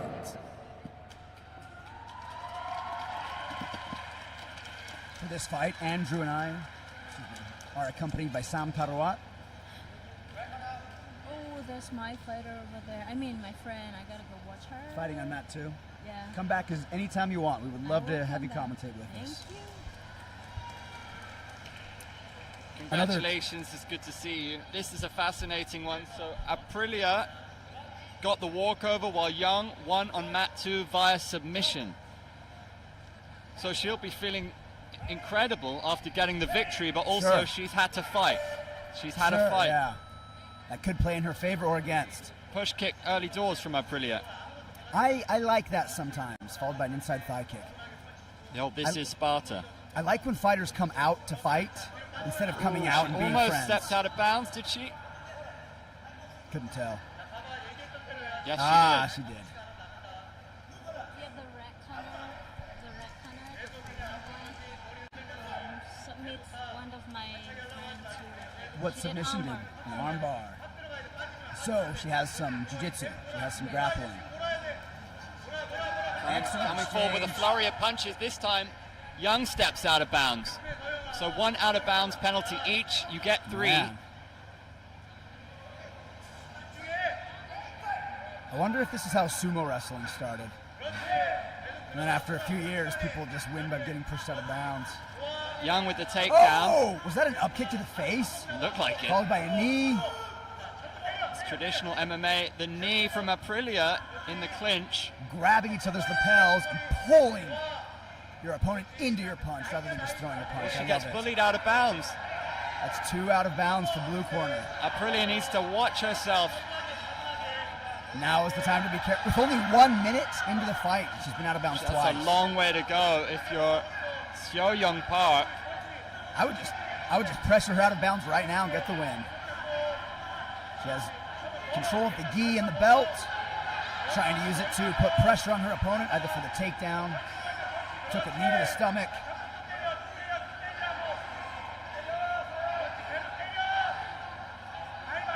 Blue corner trying to fight back in the clinch as well. And a trip and a push and a tackle. Seo on top, looking for some ground and pound, and there's the stoppage. The reset, I should call it. Halfway through the first round.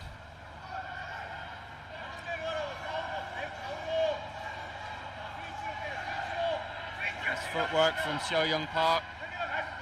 She's got a 2-4 pro MMA record. She's fought for Shuto and Road FC. She has a win, 2 wins on Road FC. Blue corner throwing a front kick, but it's caught by red corner, and the takedown secured. Straight into a full mount. We know that Seo has some great grappling abilities. As Tarawat was just telling us, she got an armbar victory in her last fight. Less than a minute to go. Park in a dominant position. Working across from side control. Blue corner trying to use some defense, trying to put up a knee shield. Not really enough action for the referee. I think he'll stand this up in a minute, in a second. Oh, there's some... Yeah, it's right on that edge where there's just enough action to keep it going, but almost just enough to stop. She's worked her way into mount. Back to mount where she was earlier. Can she utilize this position? And the referee is stopping it and standing them back up. Seemed inevitable. Yeah. With 16 seconds left to go, I wish he would have just let the clock run out on the ground, but it's okay. Let's see if we can see some action here in the last few seconds. Aprilia landed a stiff jab. Lots of pressure from She's red got to corner. be careful. She's backing away. The right hand from Park. She's finally moving laterally, though. Good for her, the blue corner. Park went after that single leg, but runs out of time in round 1. So we're 2 out of bounds, and the groundwork probably got the better of the striking as well. You give that round to the South Korean. What did you think, Chris? Absolutely, the South Korean had the advantage in that first round. Something interesting, let's take a look at the highlights. You can see that Seo is putting more forward pressure. Yeah. Probably because she's the smaller opponent, but probably also because she's the grappler. She wants to get in close. There was that up kick to the face that looked terrible, looked very painful. A beautiful knee from blue corner. Another beautiful knee from blue corner. And those are scoring. That's some real positives for Aprilia's corner to focus on. In those clinch situations, dish out those knees, score those points, more of that. That jab as well was a solid shot, and that body kick, but gives the opportunity for a grappler to grab that lead leg. Seems like blue corner had the advantage in striking and red had the advantage in grappling. I feel like that round could have gone either direction.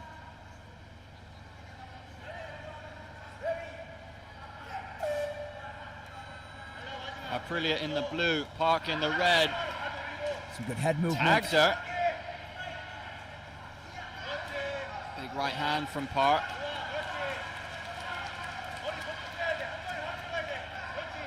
And sets up the right overhand. Red corner with an overhand. Such a favored move for an orthodox, shorter fighter, the big overhand right on the inside. Again, we see the knee in the clinch from Aprilia, trying to resist the takedown, and must be careful she doesn't get bullied out of bounds again. Classic judo position here. Both competitors have opportunities to get a takedown. This is a matter of centimeters. But of course, if no takedown is going on, the ref will stop it and make them keep kickboxing. Use it or lose it. Exactly. Those were some tired shots there from Park. Yeah, they look exhausted. Park especially is looking fatigued. Yeah, look how slowly she got up. Aprilia is starting to sense that, you know. Good level change. The good thing about being a shorter fighter is that it's easier to level change and enter into a clinch. Less than 2 minutes to go in the second and final round. Looking for a classic wrestler's reversal. Moving into a single leg. Blue corner sprawls out of it, stands back up. Again, looking for that single leg. Aprilia could have gone for a back take, but you can see she'd much rather get the fight standing again. Yeah, she's been dominating in the standing. Maybe not dominating, but she has had the advantage in the stand-up. So it's understandable. Look how tired they both are. And another takedown. She's going after that single leg time and again now is Seo Young Park. I would like to see blue corner punish her on the ground. Oh, was she going for a soccer kick? That's what it looked like. Yeah, the referee might have a word. Head kicks to a grounded opponent are illegal. Trying to emulate Park Ji-sung. Those soccer kicks should be to the ribs. They're illegal to do to the head. But sometimes you get caught up in the heat of the fight. Yeah, that was a surprise though. I, for one, enjoy soccer kicks. Not receiving them, but... But seeing them is quite entertaining. That was a lovely jab from Aprilia. Yeah, she great might be shot. sensing the fight swinging in her favor now. Just a minute left to go in the contest. Classic 1-2 combinations coming from the Indonesian, but good counters from Seo Young Park. And look how good blue corner is staying in the center now, not allowing herself to be pushed out of bounds. Conditioning question. Caught her on the chin, Aprilia. There's the jab once more. Ooh, and another. She's landing those lefts really, really cleanly. And there was a clean right. Seo Young Park is wide open though. Her hands are down. She's very fatigued. You should never drop your hands when fighting a taller opponent. Aprilia should be fresher. Remember, she had a walkover. Left hook to the face, another left hook. Showing those fundamentals with the 1-2. Seo Young Park looks out on her feet. There's the 1-2 once more. The Indonesian looking to end the fight strongly. Big right hand from the South Korean. Excellent second round for blue corner. I suspect this might go to an overtime round. Well, that was fascinating to see. You really recognize the signs of a very tired fighter in the latter stages of those exchanges. Did you empathize with those two women out there? We've got Little Frog back with us in the commentary booth. Hi, What did you I'm make of that back. round? These women are about your weight, Owen. They're about your weight. Yeah, Any thoughts about them? They're a little smaller than you. But the red made me impressed of her takedown because she also won over my friend yesterday. Right. And her friend wearing black t-shirt right there, the one that I fought yesterday and got me an armbar too. Oh. But yeah, but I fought for it and I took my arm back. Yeah. So See what the judges have to say. I'm really interested to see how they saw this. These two made me impressed though. Me too. Blue corner's boxing is so fun to watch. Yeah. We could see a draw here, in which case we'll have a deciding lightning round. Ladies and gentlemen, presenting your winner, out of the blue corner, from Indonesia, Aprilia Putri. What was fascinating about that is that Aprilia was in tears. She must have had an inkling that she was going to win, but imagine if they'd have called the draw, you're in tears, and then you got to go out and fight for another minute. That would have been insane. Fighting is such an emotional sport. More emotional than anything I've ever done in my life is fight. So when you see fighters step off the mat, win or lose, you will see them cry. It is not uncommon. You will see some of the... That's true. Yesterday I lost, I cried, and today I win, I also cry. It's so emotional. Let's take a look at this replay. Beautiful right hand to the face. Blue corner landing some beautiful boxing. Some excellent grappling at red corner, but she was a bit fatigued. There was that soccer kick, that illegal soccer kick to the downed opponent. Yeah, those are illegal. But even with the warning, she was still able to secure the victory. The boxing of blue corner was definitely what won her this fight. There's another left hand landed. She landed so many left hands in that second round. Good fight, very close. It could have easily gone to a third round, but in the end, that was a well-deserved fight. Tarawat, this is one of your teammates and friends. Yes, she's my best friend. One of my best friends in Tarawat. I hope she do good. I hope she does too. It's her first time MMA as well. This is Chendara's first time in MMA? Yes. What is her background? What is her martial arts Her background is also Bakatao. She came to train Bakatao a bit, I think 3 or 4 years after me. Didn't she train some Korean style also? Oh yeah, she did Taekyon, the very traditional Korean martial art. Both guitar and Taekyon, two very traditional styles. It's going to be very interesting to see her in MMA. Yeah, I can't wait to see her fight. This will be 2 5-minute rounds. Our finals are 5 minutes. That will put a huge Oh, that's spin. true. I thought it was still 3. Oh yeah, this is the final, so it's going to be 5-minute round. Dang. This is for gold and silver. Yes. Do you know anything about her opponent in Indonesia? No, I don't know. I didn't get to take a research.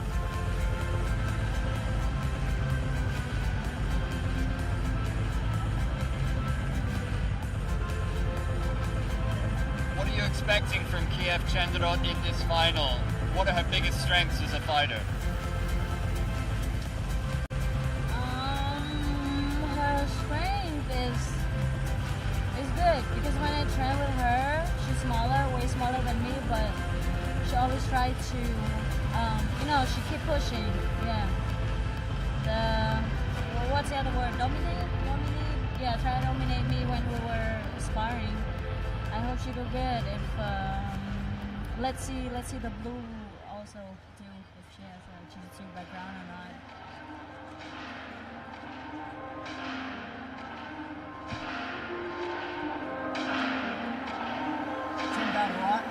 She's a strong kicker.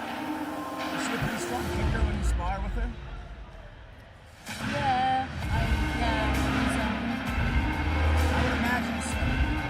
From Indonesia, our finalist in this women's 49 kilo category from Indonesia, Diana Puspitasari, will be taking on the Cambodian in the red corner.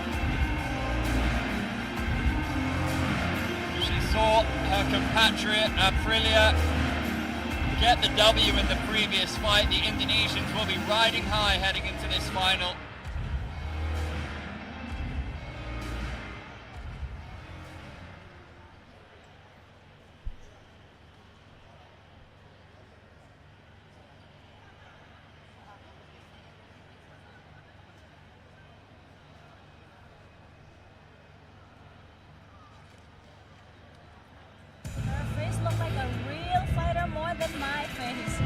Yeah, she looks like she's here to throw down. I imagine she'll get a very warm reception here. The crowd. Another crowd favorite here in Cambodia. This is a landmark moment. This competition for mixed martial arts in Cambodia, the sport is growing.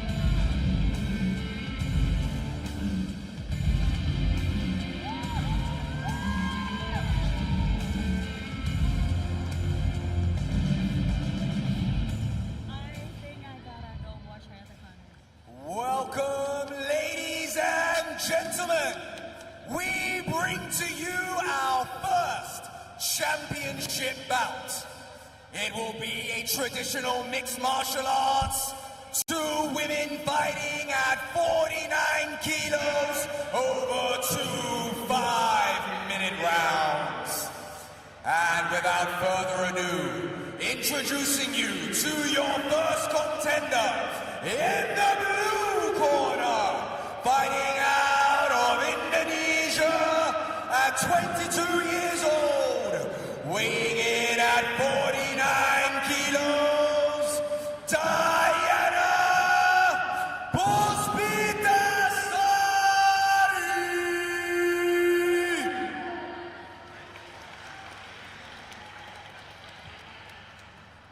And introducing you to her opponent in the red corner, fighting out of Cambodia at 29 years of age, weighing in at 49 kilos, Kim Chendarot.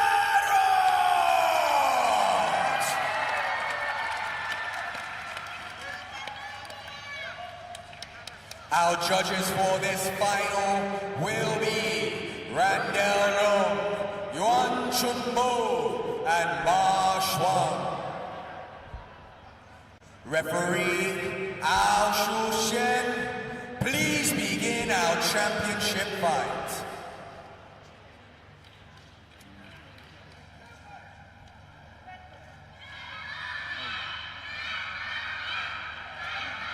Just listen to that crowd. They are super excited to see a Cambodian in the final.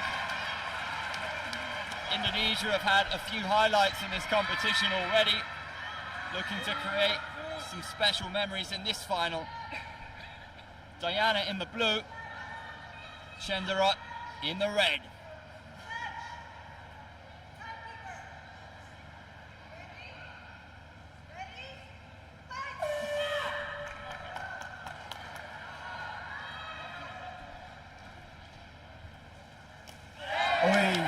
Overhand from the Cambodian, they clinch. Oh! That's the takedown. Interesting grappling exchange. The ground and pound. Oh, she has the mounted triangle position. Chendarot with an impressive start to the fight. Chendarot is a Bokatar practitioner, and in Bokatar they actually do train quite a bit of grappling. So she is not unfamiliar. Chendarot seems massively fired up by this crowd. 5 minutes of action in each round for our final. That will make a huge difference. Yeah, she is here to win. And look how active she's trying to stay on the ground. Oh, as I say that. There we go.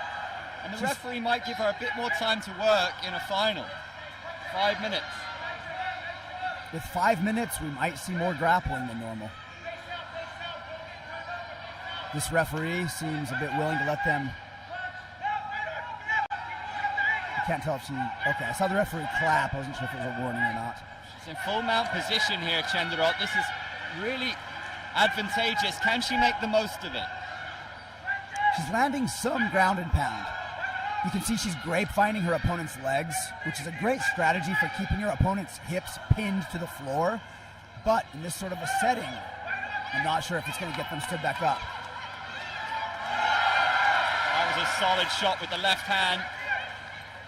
Diana trying to defend and keep her close so she doesn't have that distance to really rain down that ground and pound. Yeah, she's staying very close, body to body, which makes it hard to ground and pound. She's wrapped up that left arm so to avoid some elbows to the body. Now with her posture up, she's throwing some punches. Unfortunately, she lost the top position with that posturing. Luckily, she is the more dominant grappler and is able to move back to a top dominant position. Full mount once more. Posture fighting. I love that the referee is letting these girls fight. I love that she's not just standing them back up. Again, she finds herself in full mount. 2:30 gone in the fight. 2:30 left in round one. Diana trying to stall to get stood back up. How exhausting. Chendarot looking to punish her opponent. She had her hand in the face of Diana, and that's got to be so exhausting on bottom, Chris. Oh, it must be so exhausting. You're carrying your opponent's body weight. You're getting hit, and it's not just your opponent's muscles hitting you. it's your opponent's muscles plus gravity helping your opponent hit you. It sucks to be on bottom in an MMA scenario.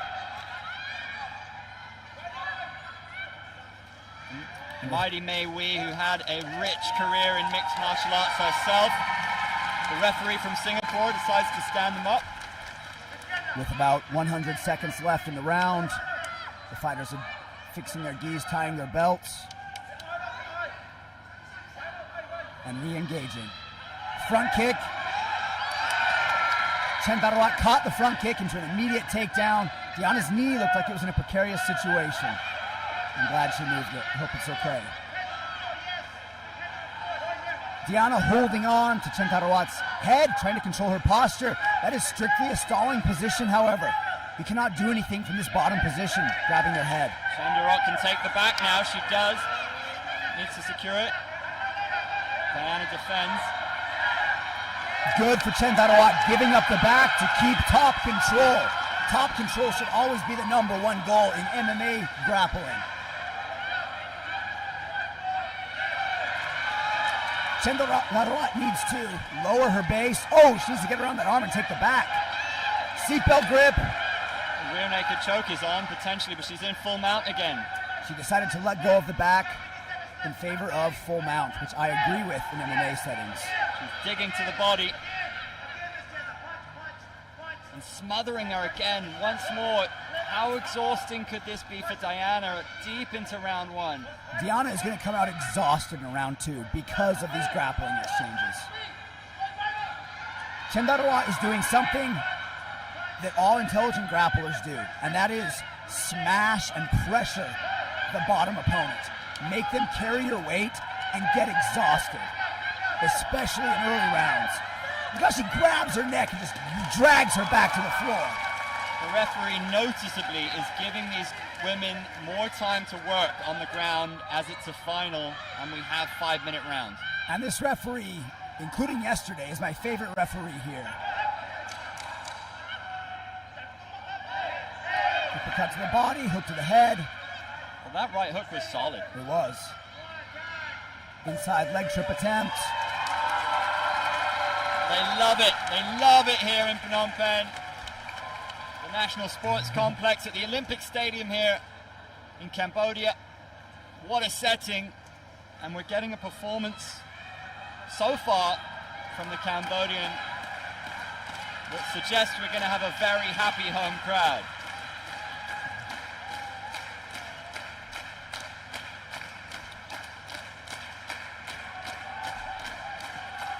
Blue corner needs to try to stick and move. More movement from blue corner makes it less likely that she'll be taken down. She is clearly the weaker grappler. She needs to try to keep this match striking. Easier said than done, especially in a 5-minute round. Well, Chan Reach has been a very busy man over these 2 days. He has cornered so many fighters. Yeah, it might be a blessing that he wasn't able to fight himself, because he may have not had the energy to be cornering, and then fight. Yeah, the emotional energy needed to corner somebody. I've never done it, but... Yeah, I've done it a handful of times, and you get... Oftentimes, a cornerman gets more involved in a fight than the fighter. More emotionally involved, I should say. Here we go, round 2, 5 minutes to go in this final. Diana rocking the blue, right hand from Chandarot in the red. Blue corner throwing some leg kicks and landing some punches. Diana with the 1-2, that's much better from the Indonesian, though the knee and the right hand from Chandarot comes firing back. Blue corner playing it smart. She's moving out of the clinch and keeping it a striking match. She's got that right hand counter, caught Chandarot. Inside thigh kick. And now she's fainting. Ooh, she took that punch straight to the face. That knocked her head right back. Well, that right hand is a weapon. There it is again. Blue corner loving those inside thigh kicks. Nice snappy left roundhouse kick. And it's setting up the right hand for Diana. Again with the inside thigh kick. But she gets tagged with a right. And again, those left roundhouses over and over and again. They're not causing a lot of damage, but she's using them a lot. There's the Nice knee knee. from Chenderot, and we don't get one in return from Diana. It's important that you give a knee when you get one. With an outside thigh kick.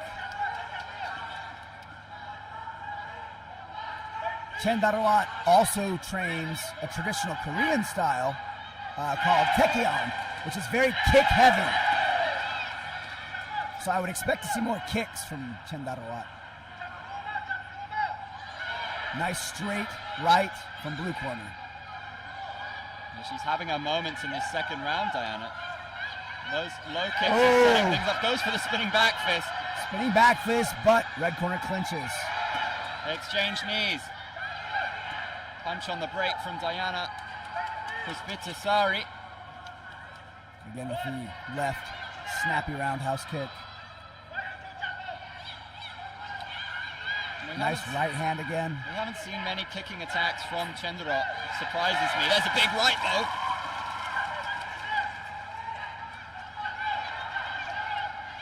though. Ooh, nice hook to the chin. Oof. Letting her hands fly, Diana. I don't know what her coaches told her between rounds, but whatever they told her, she adjusted accordingly and is doing so well. Much more impressive round this from Diana. 2:30 to go in the contest. Inside leg kick. Chendarot initiating the clinch. Those right hooks are solid. Yeah, Diana's doing a great job at her grappling defense. She's getting away from the clinch exchanges, and she's moving out of them with strikes, which will further deter her opponent. Well, the pendulum really is swinging the way of the Indonesian because she was on the back foot previously, but that's more like it from Chenderot.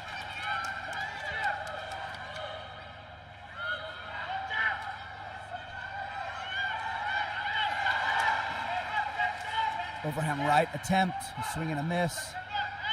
A level change, hip control. She was unable to secure the takedown and instead pulled Diana on top of her. Difficult to secure the takedowns with the same ferocity late in round two. As you get exhausted, takedowns get so much harder to do. And this Diana is with a her own change in ground the and dynamic pound. of the fight.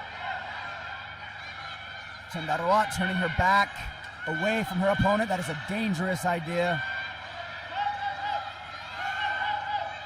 Fatigue no doubt playing a part in proceedings here. This is a really crucial spell in the fight now. Looking for that rear naked choke. Final minute. These ladies have been fighting for 9 minutes now.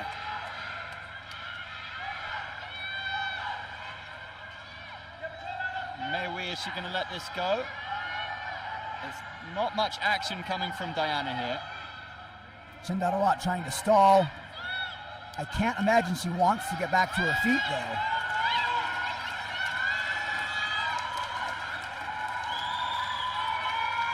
And there it is. Maywee decides to stand the action up.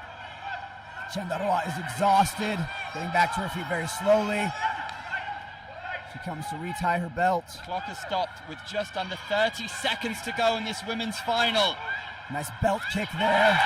Big right hand gets the pop from the crowd. Knee. Two knees without reply from Diana. Another There's the knee. third. A third knee. Fifth knee, followed by a body kick.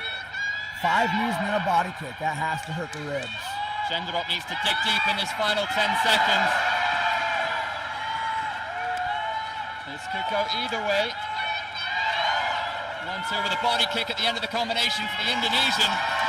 And it will be fascinating. How is this going to go in the eyes of the judges? Because for me, the first round, Cambodia. The second round, Indonesia. I feel like the second round might have even been a 10-8 round for the Indonesian. She dominated.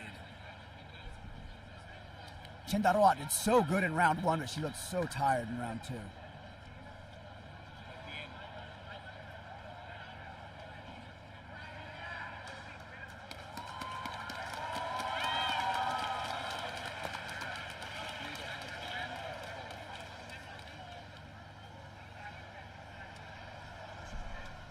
I'm thinking we're going into a third round. Yeah, that's the vibe I get, and it would be some drama here. After 10 minutes of just these two ladies brutally beating each other, one more minute is going to be rough.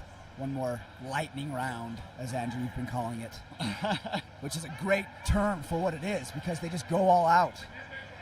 Both these women look exhausted. They're going to have to dig so deep, and sometimes there's a beauty in that. When you have given everything and then you have to dig deep and find something extra. Ladies and gentlemen, we are taking this to a championship round. As we suspected, that's what's going down. Let's see. Well. Now is where we see who has more conditioning and who has more heart. Oh! Immediate pressure from blue corner. Strong pressure from blue corner. Chandra looking for that heat-seeking right hand. She lands it. An attempted knee from Chen Darawat. Diana with the 1-2.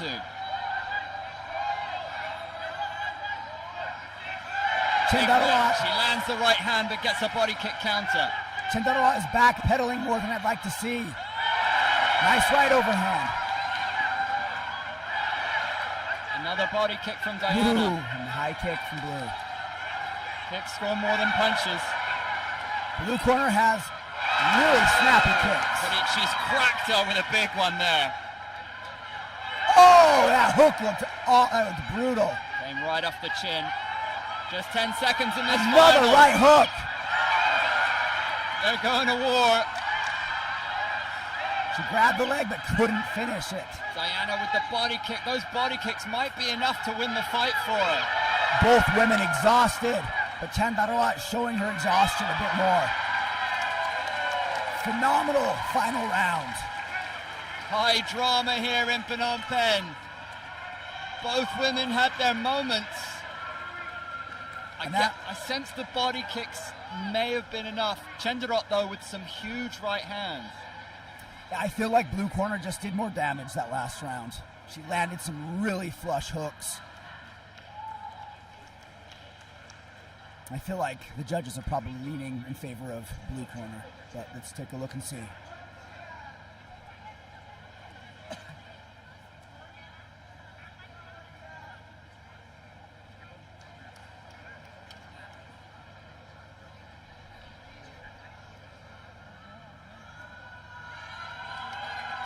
Look at that, the face of a warrior. Both these fighters gave it everything out there in this women's final, and the crowd have been showing their appreciation. I've gotten a look at both fighters' faces. They are both beaten and bruised. But both still looking like warriors, holding their heads high. And Diana is bouncing around in her corner, and that's really to show how fresh she is, to show that she could continue. Of course, a little bit of nervous energy as she awaits the decision. No doubt a factor.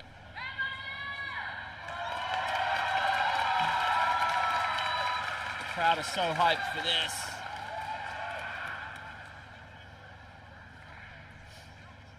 The judges deliberating. And here comes one of the judges.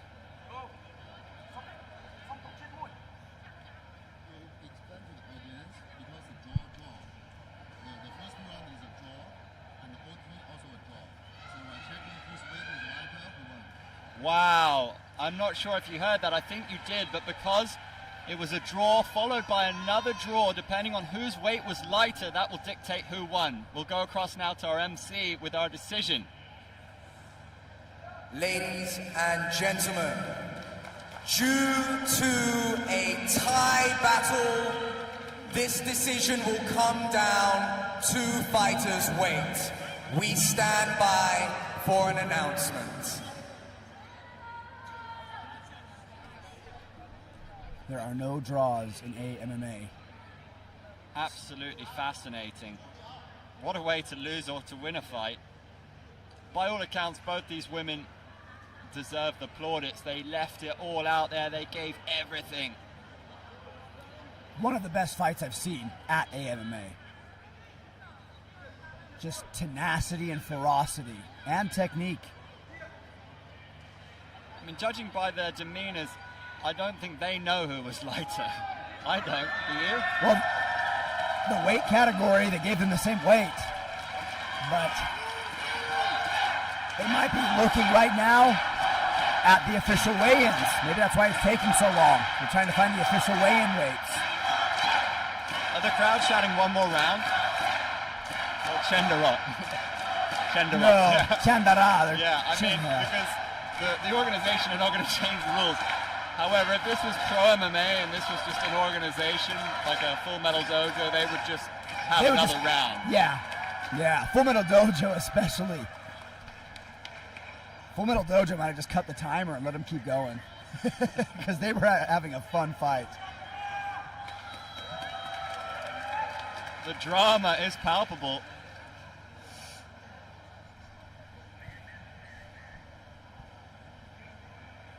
I think everybody here would happily see a rematch at some point between these two.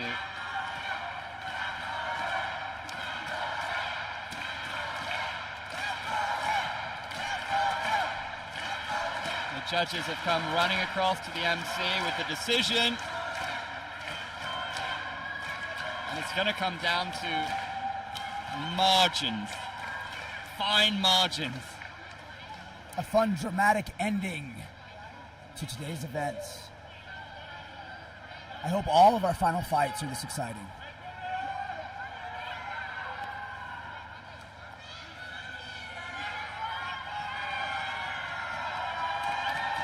Here we go.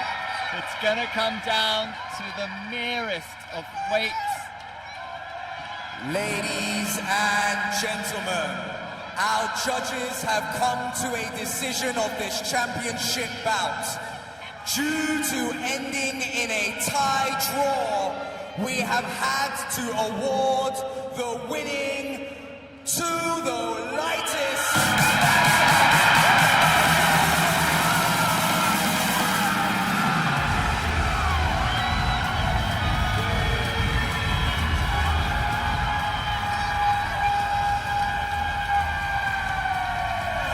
Just unbelievable scenes here in the second MMA championship in the final of the traditional women's MMA category on day 2. The fight has been decided by the smallest of margins. The lighter fighter was awarded the victory because of a draw, followed by a draw in the lightning round, which means Cambodia's Chendarot is the winner against Indonesia's Diana. Just incredible, and that reception was wild from the Cambodian fans. And look how excited the fighter is. You can hear the excitement behind us, and I can literally feel the vibrations from the audience screaming with delight. Here's some replays. Just incredible scenes. Both these women gave their all in the fight. Both landed some big shots. Those body kicks came through from Diana from Indonesia. There's a body kick from Chendarot. They exchange. So I just found the official weigh-ins. And even though these ladies both fought at 49 kilograms, Chendarot, excuse me, weighed in at 43 kilos. She weighed in, what is that, 5? Let's see. Man, can't do math right now. 6 kilos under the weight class. That's why she was given the win. That's remarkable against 48.8 kilos. Yeah. Wow. So she was significantly lighter than Almost her opponent. 6 kilos lighter than her opponent. That's why the judges leaned in her favor. What a phenomenal day of fights. Yeah, incredible scenes. When sport meets spectacle. What a sport, what a spectacle. Yeah, that was amazing. We saw some beautiful comebacks. And there you have it, the results of today. We saw our winner in the opening bout of the day. Pratmesh Deshpande won the lightning round against Hong Kong, China's Hoi Tang Wong. On day 2 of the second AMMA Championship. We appreciate your support Let's get one last round of applause for our fighters. And we're seeing those results here. Giovanni We Bagdad. invite you all back tomorrow for the final day where we will be bringing you semi-final and final matchups. Entry is free of charge, so we hope to see you again tomorrow from 2 p.m. Thank you and good evening.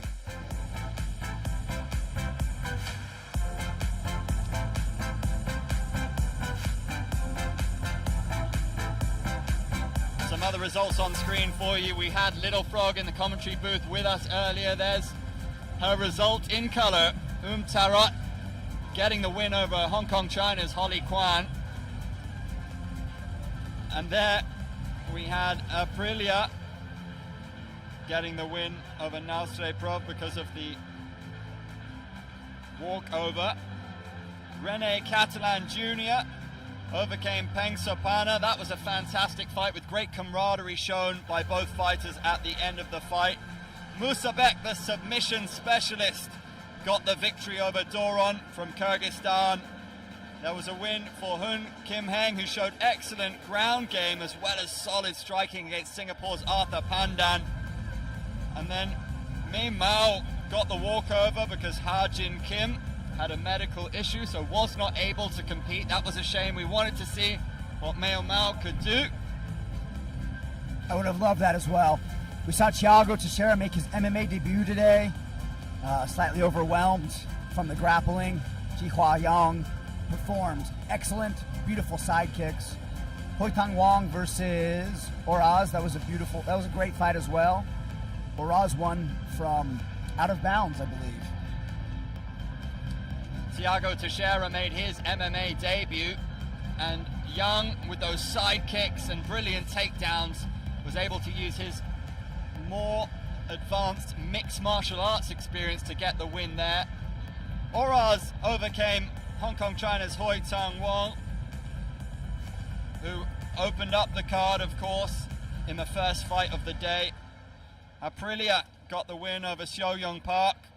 That was a fascinating battle. And then, as we just saw in our traditional MMA women's 49 kilo final, that was the biggest pop of the day. The crowd went absolutely wild. Kiev Chenderot versus Diana Puspitasari from Indonesia went to a lightning round, ended in a draw. And because Chenderot ended up weighing significantly lighter, it is decided by weight. And when you see the disparity in weight between the two fighters, you have to hold up your hands and say, that's a fair way to decide it, Chris. Yeah, there's not a lot of weight cutting that goes on in MMA because the fighters weigh in the morning of the fights and they weigh in all 3 days. What a day of action it has been on day 2.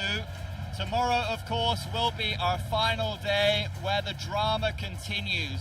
We'll see our finals, and remember, when we go down to a final, it's 5-minute rounds. For the majority of this competition, we've seen 2 3-minute rounds, and it's made for some incredible action. We've seen submissions, we've seen knockouts, we've seen lightning rounds, and we saw the unprecedented decision that came down to weight to round off the day.